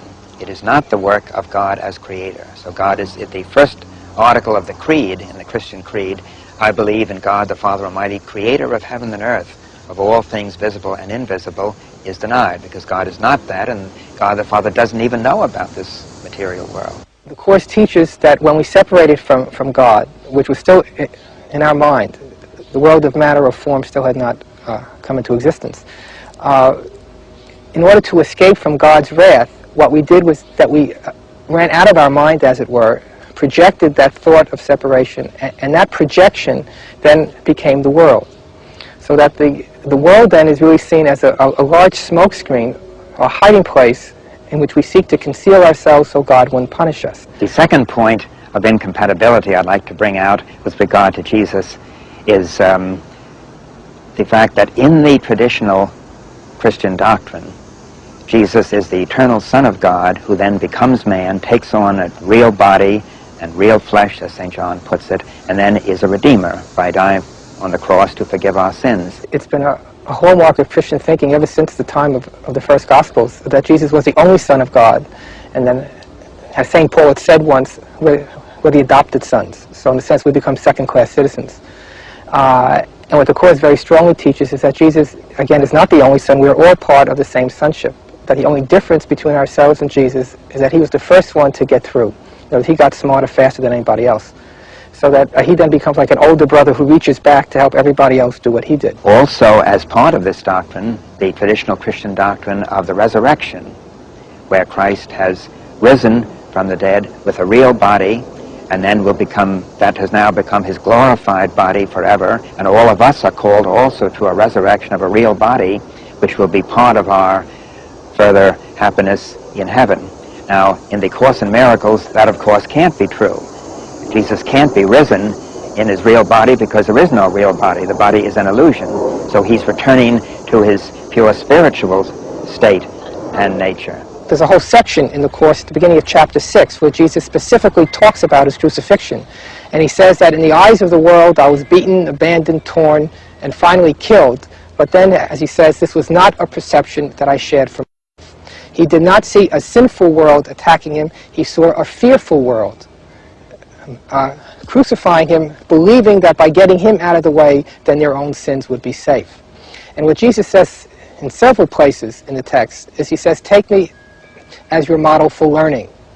That when we're tempted to see ourselves as being crucified by the world and as being victimized by the world, and most of the time under circumstances far less extreme than occurred with him, then we should remember what he did. Not that he was crucified and killed, but that rather that he did not share the perception that the world had, and that we should ask his help, that we look at the situation that is troubling us through the same eyes that he did. And again, that's what he means when he says, take me as your model. He also says in the text, teach not that I died in vain, teach rather that I did not die, by demonstrating that I live in you. And the way that we demonstrate that he lives in us is not by standing up on a soapbox preaching or ramming the Bible or the Course down anybody's throat, but rather by demonstrating that the same principles of forgiveness that he lived by are the same principles we live by. And above all, to deny the temptation to see ourselves unfairly treated by the world. And that really is what the message of the crucifixion is. A third point would be the doctrine of the Eucharist itself. Christians, especially Catholics, believe that the Eucharist is the real body and blood of Christ, which they receive as a nourishment and a spiritual nourishment and a sacrament. Now, in the Course of Miracles, that of course can't be true, because there is no real body of Christ. It has to be an illusion and not the real nature of Christ. When I opened the text for the first time, I felt the presence of Jesus very strongly right by me as I was reading the opening pages of the text. And then I came across a statement that absolutely blew my mind, and that was that God did not create the world. At that point, it was like eureka. Everything fell into place. All my grievances against God just vanished, because I said, why didn't I even think of this? I mean, it's so simple. He didn't create this. We made this mess, and I've been blaming him all these years and holding this against him. And for me, that changed the rest of my life. Nothing was ever the same again. I think the concept in the Course which gives most of us a lot of difficulty, and certainly was my most difficult concept, was the one about this world being totally illusory. And I think all of us have preferences for our illusions. We like to think that there are more beautiful illusions, more spiritual illusions, and then there are illusions at the bottom, which are, the pits. And the Course is quite clear that this is all illusion. When I apply this in situations where things are not really going well, it's quite easy to say, oh, this is a terrible mess, but this is all illusion anyway, so it really doesn't make any difference. On the other hand, on a practical day-to-day basis where one has to cope with human psychology and living in this world, I find that it's helpful not to be terribly hard on myself in looking at my humanness. And the Course also speaks very fully about this in the teacher's manual, where it cautions us not to despair because of our limitations, because it says, while it is our function to escape limitations, they will always be with us, because if we are to be heard by those who suffer, we must speak their language. If we are to be a savior, we must understand what we must escape from. And so not to be too concerned about goals for which we are not yet ready, to ask the important questions and to ask for help when we need it, and to sit silently knowing that we will receive the answers as much as we are able to accept them at the time for our level. So I think it's very important to be aware of our humanness and to know that the Course acknowledges that, and that we are not in these bodies because we are totally perfect, but we are in these bodies because we have lessons to learn. Once you accept his plan as the one function that you would fulfill, there will be nothing else the Holy Spirit will not arrange for you without your effort. He will go before you, making straight your path, and leaving in your way no stones to trip on and no obstacles to bar your way. Nothing you need will be denied you. Not one seeming difficulty but will melt away before you reach it. You need take thought for nothing, careless of everything except the only purpose you would fulfill. As that was given you, so will its fulfillment be. This is an amazing promise. I found that after a while I wanted to rephrase the Course for myself.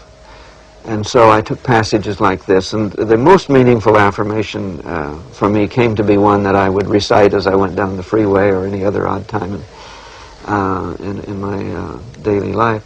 But I have no other desire, no other ambition, no goal, no nothing. I have no other desire than to know the deepest part of myself and to follow that. And then this kind of statement says, if you do that, everything will be all right. Whatever you need, it will show up. Coincidentally, accidentally, whatever. If you want to know what should I be doing, what am I here for, what's really meaningful, it shows up. When we say here, It shows up. when we say hear or listen to the voice inside, it's just a catchphrase to encompass so many different kinds of feeling. Sometimes I've had the experience of actually hearing, as if there was a voice, say, about over here, but that's been very rare, only 3 or 4 times in my life that I could remember. And then it was quite dramatic. I whirled around. I thought someone else was in the room answering a question I had just voiced. But most of the time, when I listen, the kind of hearing is a feeling. It's words, but the words feel right. They promise joining. They promise an all-win solution. They promise that which is peaceful. They promise love. When I'm not listening to my higher voice, I'm listening to the ego. We're always listening. We know that feeling of dialoguing back and forth. Should I do this? No, I shouldn't. Should I do that? Yes, I should. When I'm listening to the smaller voice, it usually isn't peaceful. Most of the time, it's self-serving. Always there's a tinge of fear, and it's never all win. I become very familiar with that voice. In fact, I can say that I know it intimately as both my own and the higher. And sometimes I won't actually feel, hear, see words, but a book will be handed to me that explains the solution to a problem. I'll experience music that suddenly helps a mood change. Someone will call on the telephone with a piece of information or some advice that I needed and wanted, and I know that those are answers too. There's a line in the Course I absolutely love. It says, show the slightest willingness, and 1,000 angels rush in to help. And the angels are not just unseen. They're all around us, in many sizes and shapes, and they're each other. 2 of my favorite quotes from the Course are 2 lessons. Number 134, which is, if I defend myself, I am attacked. And the other is 185, or 285, which is, my mind can change all thoughts that hurt. These I have found of tremendous practical value in going through life. And I've also found that in dealing with other people, and especially when we go into the prisons and deal with people who are in prison, that these two lessons are very pragmatic, very practical, and are of tremendous value to those people who have found themselves in that situation. In 1969, I was involved in several crimes which brought me to San Quentin, which became my home for 15 years plus. And the crimes were murder, kidnap, 2 armed robberies, and eventually a burglary, violation of a probation that I'd previously had. My youth was kind of spent on the streets as a wild and rambunctious, bravado, scared asshole. My way of getting attention, as it turned out, was to get involved in crime. I had kind of a exemplary life on one side in that I was doing dancing. I was a professional dancer for 11.5 years, and that was the side that my parents and my family knew. And then the other side that my peers knew was that I was kind of a devilish Dr. Jekyll, Mr. Hyde, running around late at night and committing burglaries and doing drugs and drinking and cavorting around with the so-called bad crowds. When I reached my 21st birthday, I was just a cauldron pot ready to explode, and consequently that's what happened. It was like exploded. There's a group out here in Marin County that goes into San Quentin prison every Wednesday night into the minimum security part of the prison. And there's a group that goes in now to the maximum security part every Thursday night. In dealing with these people for the last 2 years, I have seen tremendous change in some of these people who are in prison. Obviously not all of them, but some of them. The course started letting me get peace, letting me relax, and I started experimenting with the lessons that I was picking up and trying them out on people, and I started getting real warmth and closeness and in touch with people.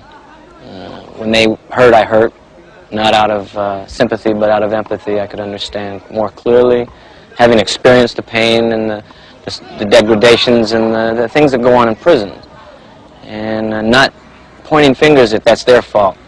You know, they did that to me, society did that to me, the jury did that to me, the judge did that. I was real clear now that, you know, I did that to me.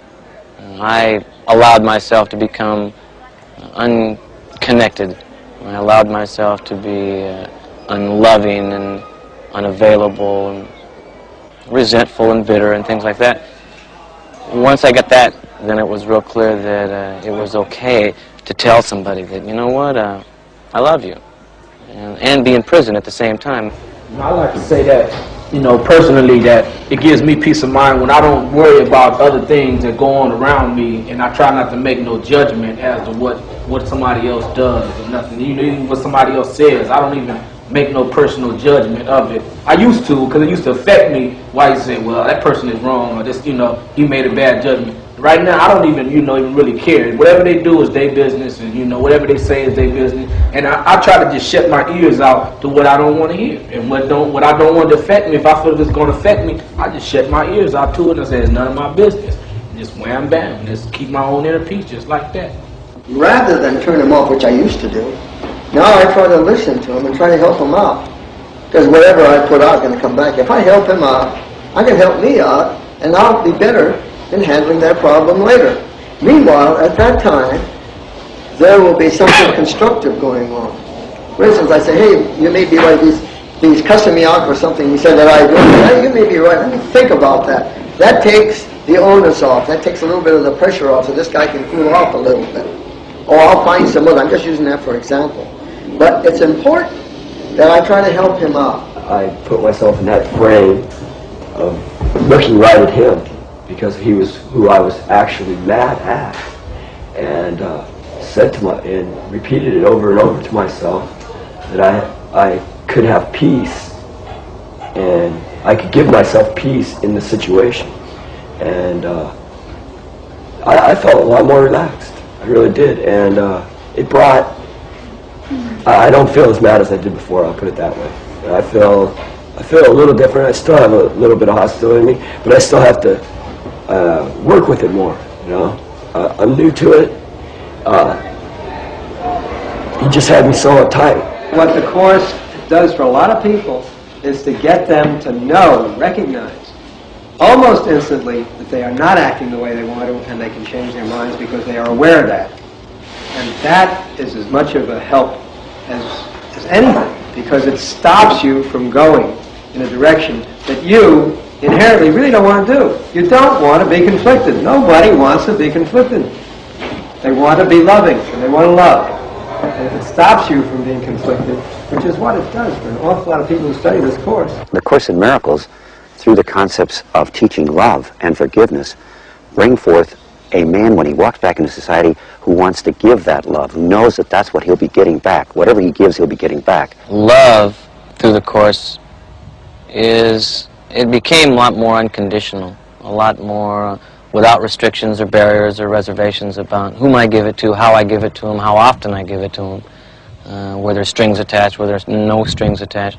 Just a real unconditional feeling of goodness, and peace, of the only right thing to do was to love, regardless of what somebody would say or do or whatever their act was about, whether it was in prison or not, whether he was a guard or not, whether he was a free person or not, whether it was my primary relationship with my wife or not. Love just became very unconditional. Society often wants these men to be punished and wants to ostracize them and keep them locked up forever. First of all, most of them are not going to be locked up. They're going to come back out into the society. What we feel is very crucial is what kind of men or women come back to the society. Are they people that are now have seen the error of their way? Have they eliminated the things that have motivated them, the guilt and so forth? Can they eliminate those thoughts that makes them even want to be criminal? Can we make a difference so that they don't want to slide back into the cocaine world or the heroin world, then from that world striking at society or showing their anger or their revenge? Atonement to me means being able to live with myself. Atonement to me means being able to live with myself. And having gone through a period of not feeling good about that, I think the Course allowed me to get comfortable now with what I choose to share. And I think that what I choose to share now and what I believe my purpose is in that sharing is my experiences, my life, teaching, as it were. That it is okay to love, that it is okay to relinquish barriers and obstacles to love's presence, to allow yourself to experience your fear, because you're not going to die from it. And I'm still working on atonement. Little things keep cropping up now and from the past that I had forgotten about, conveniently. And forgiving myself and continuing the atoning process, to get clean, to be cleansed, to be clear, and to be able to communicate that clarity. The Course, bottom line, is besides peace of mind and direction, is like inner strength. And it's about the determinations and the responsibilities and the challenges that we have in life. And they're all real, and yet they're all illusionary. One of the things I've learned from working with clients in psychotherapy is that they tend to get better when they take responsibility for their experience. And the Course speaks to this very directly. It says simply, I am responsible for what I see. I choose the feelings that I experience, and I decide upon the goal I would achieve. And everything that seems to happen to me, I ask for and receive as I have asked. Now, that's quite a challenge if we're going to accept that at face value. But in fact, it gives us a sense of direction. It points out to us that we need to take responsibility for the feelings we have, and that if I'm angry, at some level that's a choice. It may be out of defensiveness, it may be out of fear, but that basically I can choose whether I want to release that anger, to work it through and move on, or whether I want to remain stuck in it, so to speak. And I think that's sometimes a problem, because in psychotherapy we often emphasize the importance of expressing anger, but we forget that that's not an end point. When a person feels like a victim, it may be very appropriate for them to get angry about it. But it's also appropriate for them to release that and to move on, so that in order to get in touch with our creativity, to be truly creative rather than reactive in our lives, we need to get beyond the position of victim and the position of adversary and angry reactivity into a more creative view of what's possible in our lives, to really decide on the goal that I would achieve and to recognize that freedom of choice. Because as the Course says, we need to acknowledge that we are already free. A lot of the Course is about living in the world in a different way. Also, a lot of it's about guilt. Two of the things, obviously, that cause the greatest degree of guilt in all of us here are sex and money. And while the Course takes positions on nothing, the Course is not a system of behavior. The Course is a system in mind-changing. Really, I think what it has taught me regarding those two subjects is that sex and money are neutral things in which I invest my meaning. Like everything else in the world, the body, the world itself, sex, money, whatever else it would happen to be, each thing only has the meaning that my mind gives it. If I make sex a very important thing to me and make it something that I need, I'm giving power to sex that sex doesn't have. If I make money something very important to me, which I did for a good portion of my life, then I make money something that it really isn't. And I think the easiest way to say it is this. The Course in Miracles teaches you to live in the moment. In order to live in the moment, you have to do a couple of things. You must forgive so that you can trust. You must have no defenses so you don't feel that you're going to be attacked. But assuming that you can go through the sequence of no defenses, forgiveness of your brother for what he didn't do to you, and then trust, and you can live in the moment, then all those things become meaningless. Money becomes meaningless because living in the moment is the whole point. Money is a future-oriented thing. Sex becomes something that you do or you don't do. If it's there and you should do it, you do it. If it's not there and you don't do it, you don't do it. It doesn't become something that's more important than it should be. And unfortunately for us, way back for the story of Genesis on through the world, sex has become something that's almost like the serpent. We should hate the serpent, we should hate sex, we should feel guilty when we have sex, we should feel guilty if we have too much money, we should feel guilty if we have too little money. That's kind of absurd. So I think what the Course has taught me to do is to take one step back from those emotion-ridden things and recognize that the emotion that's in there, I put in there, and I can subtract it out, and then in doing so, I can see it in balance. And I think if there's anything that the Course would teach us over a long period of time, is to become in balance. The Course is very definite about what the body cannot do. It says bodies try to join and to unite, and they can't. A body is a tool for communication, and the best it can do is to try to join with that thought in mind. Hence, bodies will always be separate, minds never. We are one in mind. That which we do with our bodies is sometimes very suspect, and there's a lot of bad history involved, anywhere from killing it to using it against somebody else in anger, including sex. We also overfeed it, we mutilate it, we paint it, we prune it, we get very involved in the looks of it and the management of it, and we forget who we really are. This is the ego's idol, the body. A Course in Miracles is not against joy, it's not against happiness, it's not against peace. It rather suggests that what we use the body for is very important. And the question that's raised over and over again in a student's mind of the Course is ask, what is this for? What is the meaning of everything one does? If it's for joining in the mind, if it's for demonstrating love, if it's for inclusion, if it's for sharing, then it's for love, and one will feel peace. If it's for the opposite, one will feel only discomfort and pain. And so sexuality is sometimes an expression of this desire for joining. But the real work is to recognize that we are, in fact, already one, that we are joined at the level of spirit, that we are one mind, and that when we recognize ourselves in each other, when we recognize the Christ light within each other, then we truly acknowledge our oneness. And it is in this joining that healing occurs. The Course says that healing occurs when two minds recognize their oneness and become glad.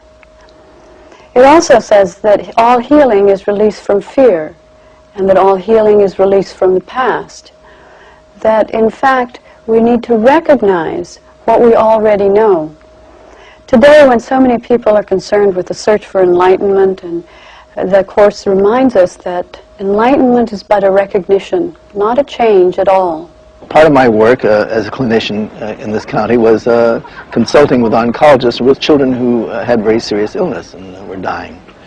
And I noted that many of these children oftentimes asked the doctor or nurse, this is way back now in 1975, about their thoughts about dying and their fears about dying, and oftentimes the nurse and the doctor would just change the subject.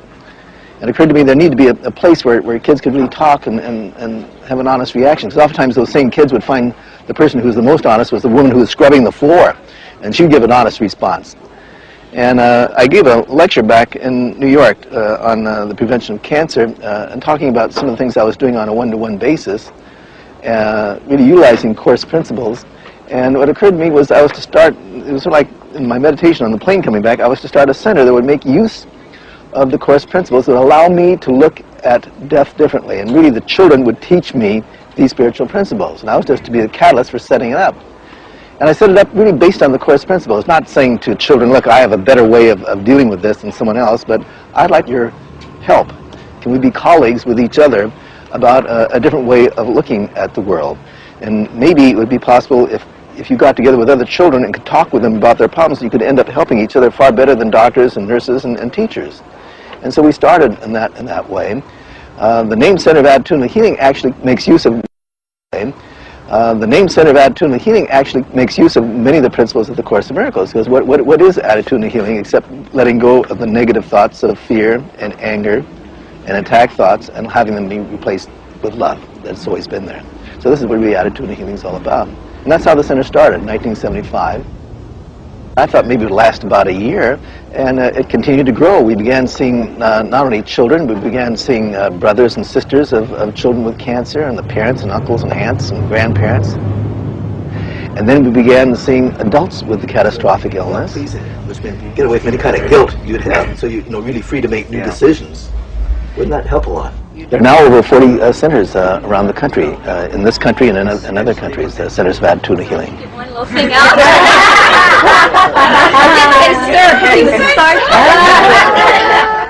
I began going around talking about love and God, some things that we don't talk about in medical school. The majority of doctors, they became very skeptical, very concerned, very wondrous. But what happened was that the families that we were seeing, children who had catastrophic illness, that there was such rapid shifts in their feelings. Their whole family structure had changed so rapidly that these very physicians that were very skeptical began to refer people to us. A couple of years later, the American Medical Association came out and wrote an article about us on their front page of the newspaper that goes to 90,000 doctors, and it was a very positive article. And we began receiving letters from doctors and nurses from all over the country. So there's been a real shift in the perception about our work. And one of the things that's been helpful to me is a quote from the Course that says, "I'm not a body, I am free, for I am still as God created me. The peace of God is everything that I want. The peace of God is my one goal, the aim of all my living here, the end I seek, my purpose, my function, and my life, while I abide where I'm not at home." And children at the center have really been greatly helpful to me at taking another look at the body and seeing the difference between life and death. One child who had sickle cell anemia named Kerry, I was asking him about what he thought about death. He'd come close to death many times. He said, "Well, Jerry, I think what happens when you die is that God has really created a library, and you're a book in his library. And what he does is he loans this book to your parents, and it's on a loan basis. And when the due date is up, that book comes back into God's heart. So you're never really separate from God. And when your time's up, you just go home to the heart of God." I thought, wow, what a beautiful way of looking at it.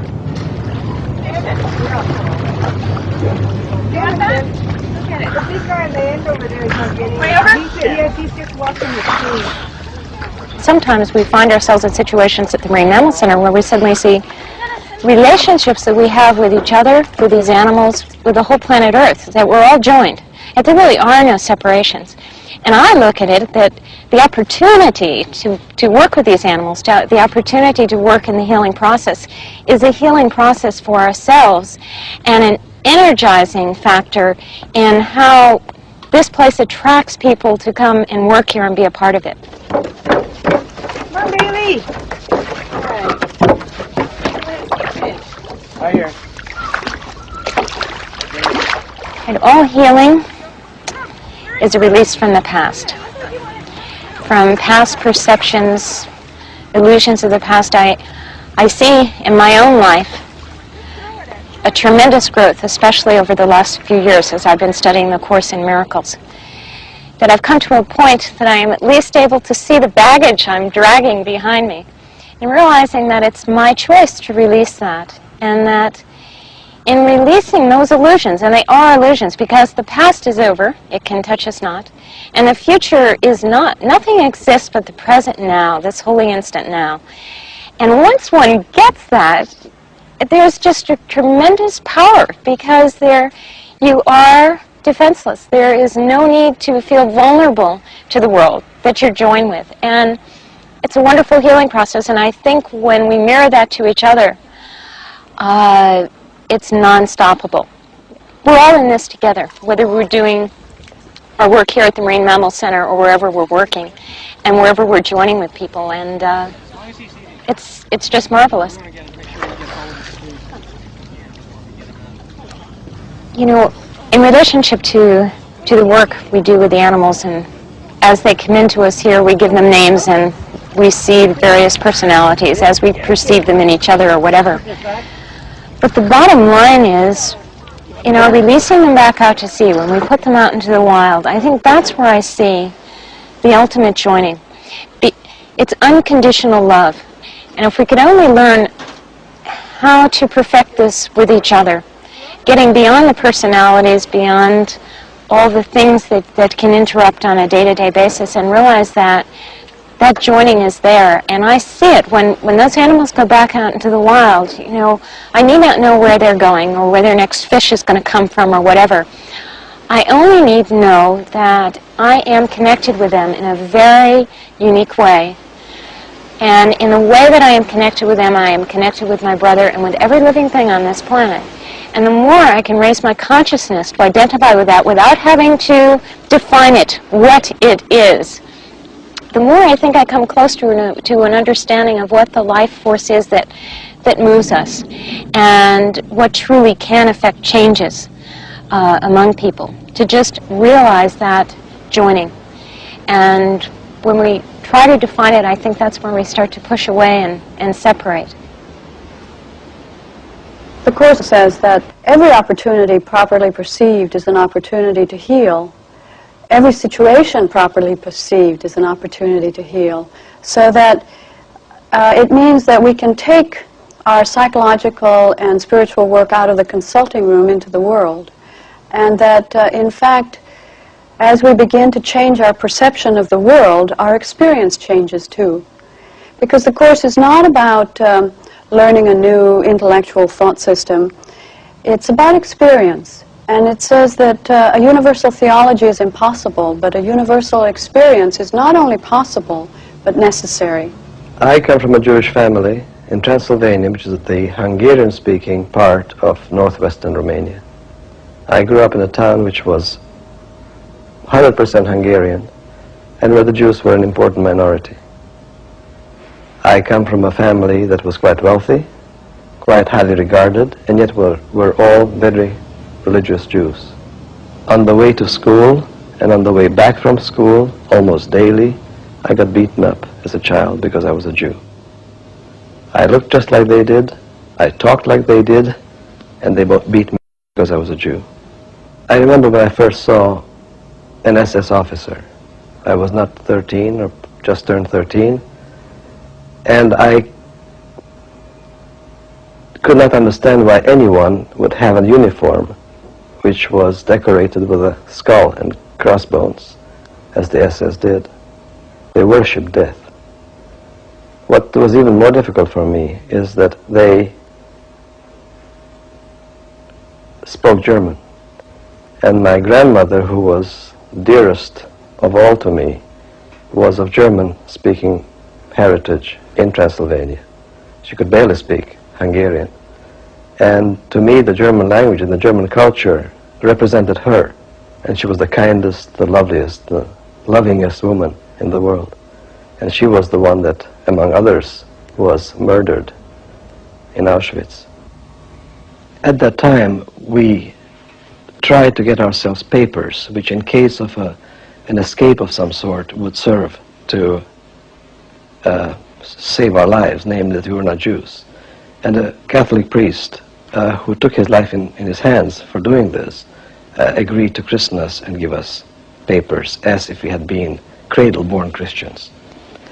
And that was, even though I was not religious, so-called, I realized much later that it was a terribly traumatic experience for me. It was a total betrayal of my grandfather and grandmother. And so when the war was over, I was carrying all sorts of guilt. First, I found out what had happened to the family that had remained in Transylvania. We were in Romania proper. And all those were delivered to the concentration and then extermination camps. So 66% of our family were killed there. We who survived had to live with the guilt of having survived, perhaps because we had those false papers, perhaps because we turned our backs on our own kindred folk. And I had some major problems to deal with. One day it dawned on me that the Nazis didn't only almost destroy me by destroying most of my family, but that they left me with an incurable disease of hatred. And I didn't want that anymore. And that is perhaps that which made me stay in the course, in spite of the terms which bothered me no end, in spite of the concepts which were terribly difficult for me to deal with and to be with. Because I wanted to have peace, I wanted to have happiness, and I thought, or had some kind of an instinct, that the Course would lead me out of this terrible impasse I was in. And the Course, in fact, did. Two things happened for me. One of them was that I discovered that every time I forgave just a little bit, something happened within, and I became less unhappy, at least. And so as I was forgiving the little Nazis, I was able to forgive the bigger Nazis and the bigger Nazis. And then in the end, I was able to forgive even Hitler. But I think what the Course would suggest, whether it's talking about somebody who's been brutally raped, or somebody whose family or member of a family has been brutally raped or killed, whether one's talking about the victims of the Holocaust or the starving people in Ethiopia, or whatever that form in the world, would not ask us to deny what we are seeing, not ask us to deny the pain that our bodies are going through, but would ask us to look at it through the eyes of the Holy Spirit, who would then teach us that regardless of what seems to be happening to us, that everything in this world is a learning lesson. There's a workbook lesson that says all things are lessons God would have us learn. And that the lesson for me, whether I'm a victim or I'm a victimizer, is that despite the seeming differences of our body and the seeming differences that our perceptions tell us, that we all remain still as God created us, and that we are all separated, and that we all have to return home together. And this, of course, would be a glaring difference between the Course's view of, quote, evil and sin in the world and the way most people in the world see it. There is a prayer or invocation in the text which goes somewhat like this. I give you to the Holy Spirit as part of myself.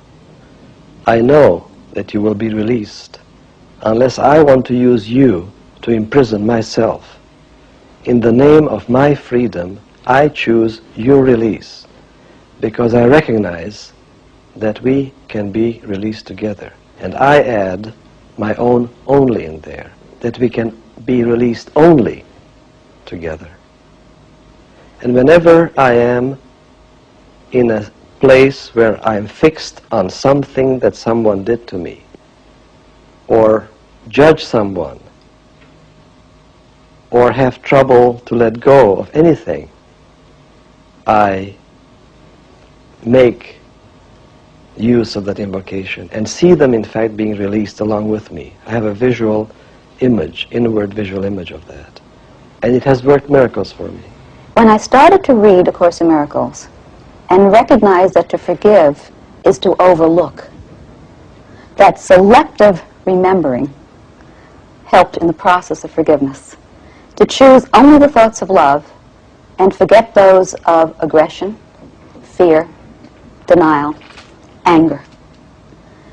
That in that attitude, based upon a spiritual concept, that we are not our bodies, but we are in truth spirit, at that point I could understand what the Course meant when it said, to forgive is not to condone, it's not to make error real, but rather to recognize that what you thought someone has done to you has never in truth occurred.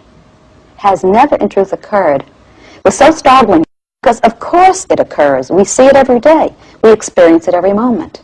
But in truth, it's saying, in the metaphysical reality, in the spiritual truth, in God's world, it has not occurred. Only by shifting our thought from the ego's thought system to that of God can we dare to accomplish forgiveness. That's the bad news.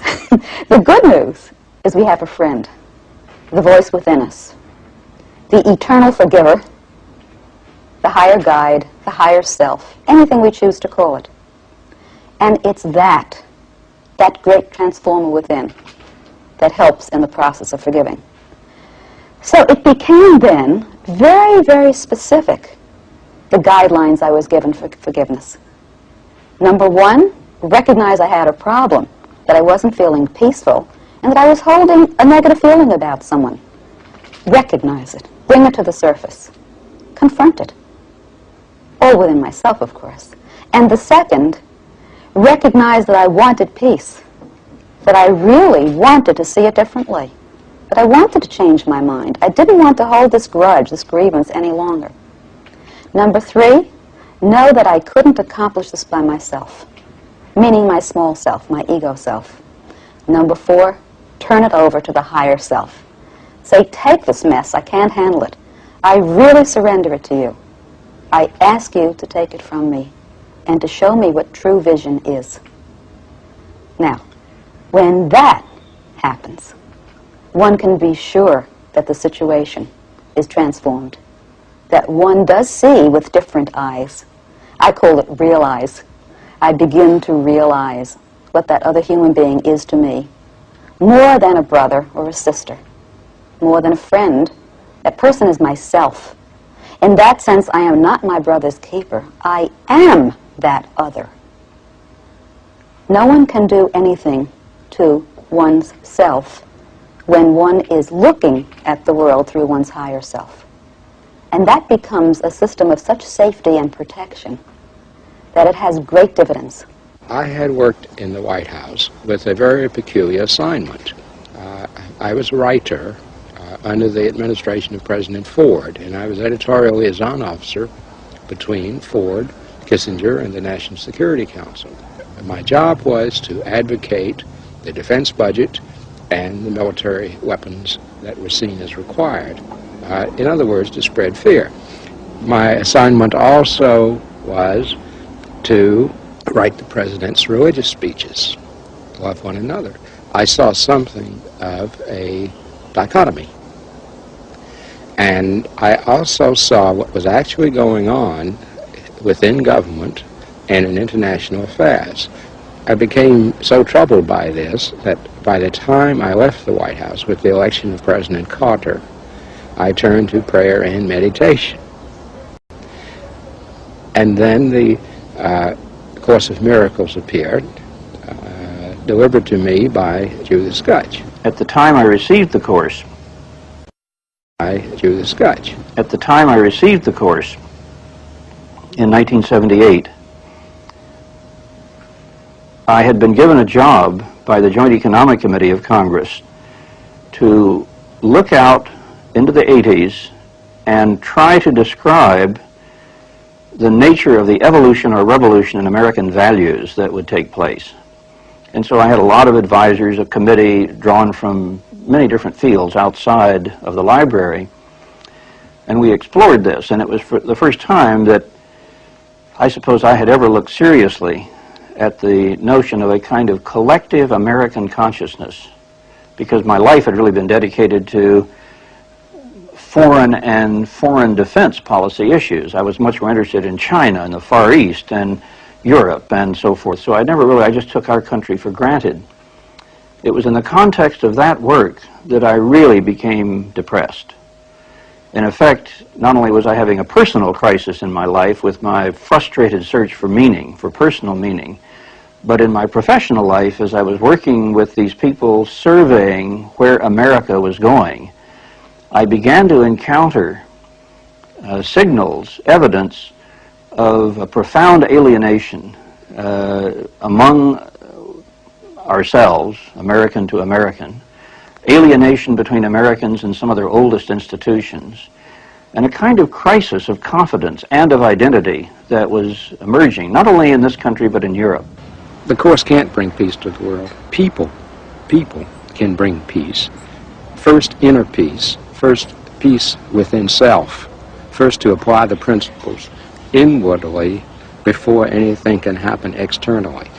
Peace in relationships with those near and close, emotionally, with the co-workers, the transformation of personal relationships in one's own neighborhood, in one's community, that will lead to a movement in the world. But I do feel that the people in government, policymakers, are loaded with fear. Now, fear is dealt with great insight by the Course. That the entrapment by fear and the necessity to transmute that fear into love, into understanding and compassion for others. What can be a teaching instrument for the individual could be applied on a national scale. But first, the leadership of a nation is only a mirror image of the citizens. And when enough citizens begin opening and changing and seeing without fear, forgiving and loving, we can have national change. One of the questions that's often asked about the Course is, does it have any relevance for dealing with the really big problems of our time, the fact that human survival and our planet are threatened? And I think that the answer is yes, particularly if we look at our global problems and realize that all of them, whether they be population growth or starvation or pollution or nuclear weapons, for the first time in our history, each and every one of the major threats we're facing is human-caused, and hence they come from our own behavior and therefore from our own ways of thinking and perceiving and acting and relating to one another. In other words, what this means is that what we've thought of as our global problems are global symptoms, and they're symptoms of our individual and collective psychology and spiritual attitudes and behavior. And it's interesting that the Course, which aims to help us relate more lovingly to one another, to let go our limiting belief systems about the fact that we wouldn't be able to make an impact or make a difference, that it works to empower us in the world and with ourselves. All of the things the Course aims at doing actually also tackle and try to and tend to heal the psychological, spiritual roots which underlie not only our own suffering, but the suffering and troubles of the world as well. And we can gather and talk. As we all, a large body of people, began studying A Course in Miracles, there were those whose language was not English. And as they became more and more interested in and dedicated to learning this belief system, they felt the need to put it into their own language. So it would be really Various individuals, self-appointed, who felt he or she had the skill to do this job, came forward and identified themselves and said, "This seems to be what I am being inner guided to do. Would it be all right if I put this material into my own language?" Well, of course it's all right, But who is to watch over it, and who is to help guide it through its process? I almost forgot that it wasn't to be human, but rather the source, which gave it in the first place. Does that have a connotation, a spatial connotation? The course is now being translated into almost a dozen languages. A great deal of loving attention is being given as each word, each phrase is discussed, alternatives come into view, they're discarded, perhaps are used, but with great deal of care, it's evolving. I sometimes think that central casting has an incredible sense of humor to put people like us in the position of helping birth this along, since we have absolutely no qualifications whatsoever for the job. But I guess that's just to reinforce the belief system, that with God, all things are possible. Le miracle réel, c'est l'amour qui les inspire. תמיד חוזרת למחשבה. מי ביושר פשוט, ללא התגוננות ורמייה los santos עצמית, compañeros que van contigo, te darás cuenta de que no hay tal viaje, sino solo un despertar. Bitten Sie die Liebe, die sie heilen würde, aber die sie sich selbst vorenthalten.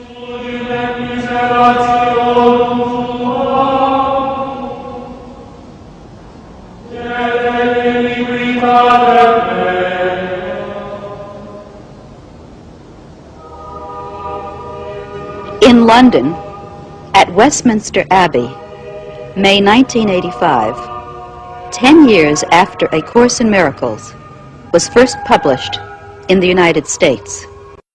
Published in the United States. At the invitation of Lillian Carpenter, wife of the Dean of Westminster Abbey, a new edition of A Course in Miracles was launched for Great Britain.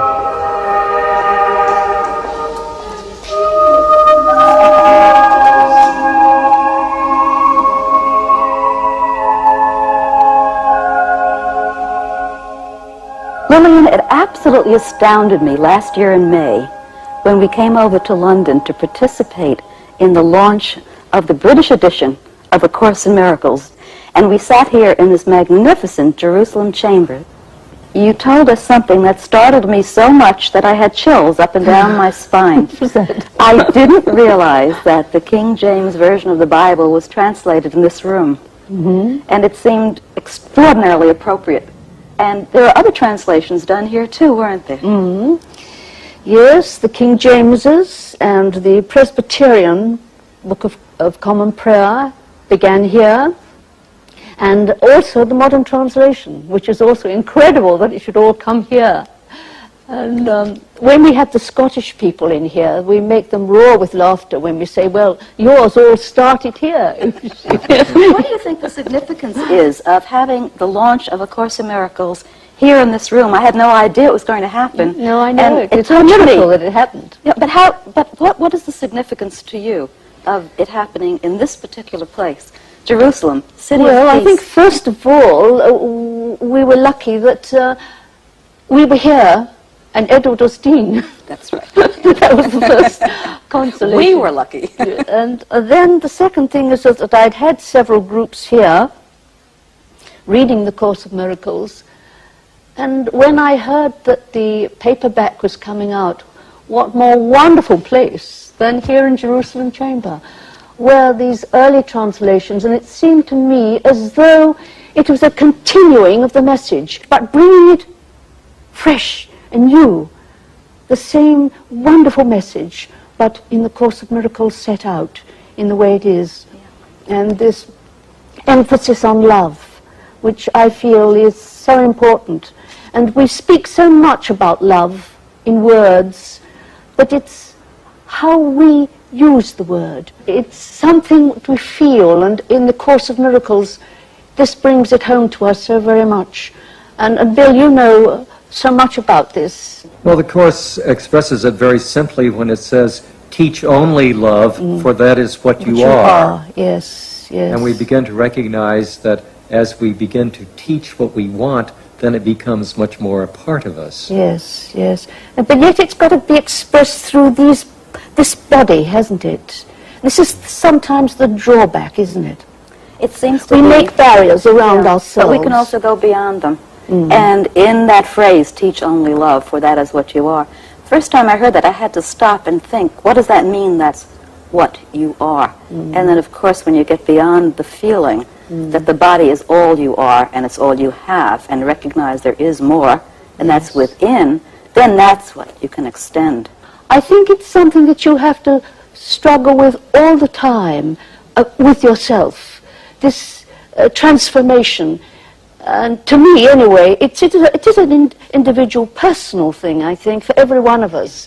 And it may be very easy for some and not so easy for others, but I believe it's an ongoing thing. It's every moment. It can be a moment to express this and to feel it and to know it, that it's alive. It is something that's living, it's real. It's difficult to, I believe, to put your finger on it, to write about it, but Helen did. When the course began in 1965, Helen and I were naturally curious as to why it had come into our lives at that time. And we received a special message which said essentially that the world was in an increasingly difficult and deteriorating situation, and that there was a celestial speed-up underway. And that, lovely remark. Yeah. Celestial speed up. and that we were asked to play our part in this celestial speed-up, as many other people were. Our part was to do this particular assignment, which involved A Course in Miracles. And it also said, didn't it, I remember Helen telling me, that this was only one of many ways. Many A Course in ways. Miracles starts with, this is A Course in Miracles, it is a required course. Yes. But it doesn't mean that this is the only way in the world. It means rather the greater course of learning who we are in truth. This word speed, can you say that sentence again? The speeding. The celestial speed-up. The celestial speed-up. Now, this is what I believe is happening. Years and years ago, this couldn't have happened. We'd either been put in the fire or tortured in some way for bringing out this wonderful book, Course in Miracles. But I believe the time is ripe. All over the world, in every corner of the earth, there's someone reawakening. And we don't know what the speeding up has done within us, because we are able now to accept it, which we wouldn't have been able to even 40 years ago, 30 years ago, we wouldn't. Do you think that, Bill? What do you think about that? Well, certainly I would not have been prepared. There's no question of that. No. Certainly nor I. No, I think there was some kind of evolution in world consciousness in the middle 60s, which perhaps made this particularly appropriate. So I think this one of time, it is the right time. It's come at the right. Now, whether it can transform, we know it can transform. We don't ask whether it will or can. It will transform many, many lives all over the world. I'm absolutely certain of that. Well, we know that as we change our minds, other people are helped to change their minds, and this is the kind of chain reaction which takes place. Yes. The change has taken place in ordinary people, without any political thing at all. The ordinary person in the street is changing, and the time is ripe for this to be received by them. I think the Course says this very effectively. The mind that means that all it wants is peace must join with other minds, for that is how peace is obtained. And I think this expresses the spirit of joy and peace that is a constant theme throughout the Course. And I think this is part of the joining that we're all experiencing, and the joy that goes with that joining.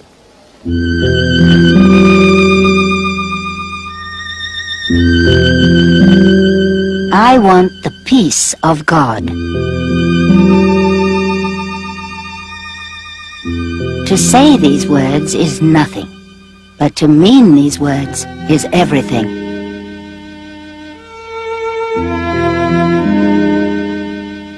The mind that serves the Holy Spirit is unlimited forever. In all ways, beyond the laws of time and space, unbound by any preconceptions, and with strength and power to do whatever it is asked.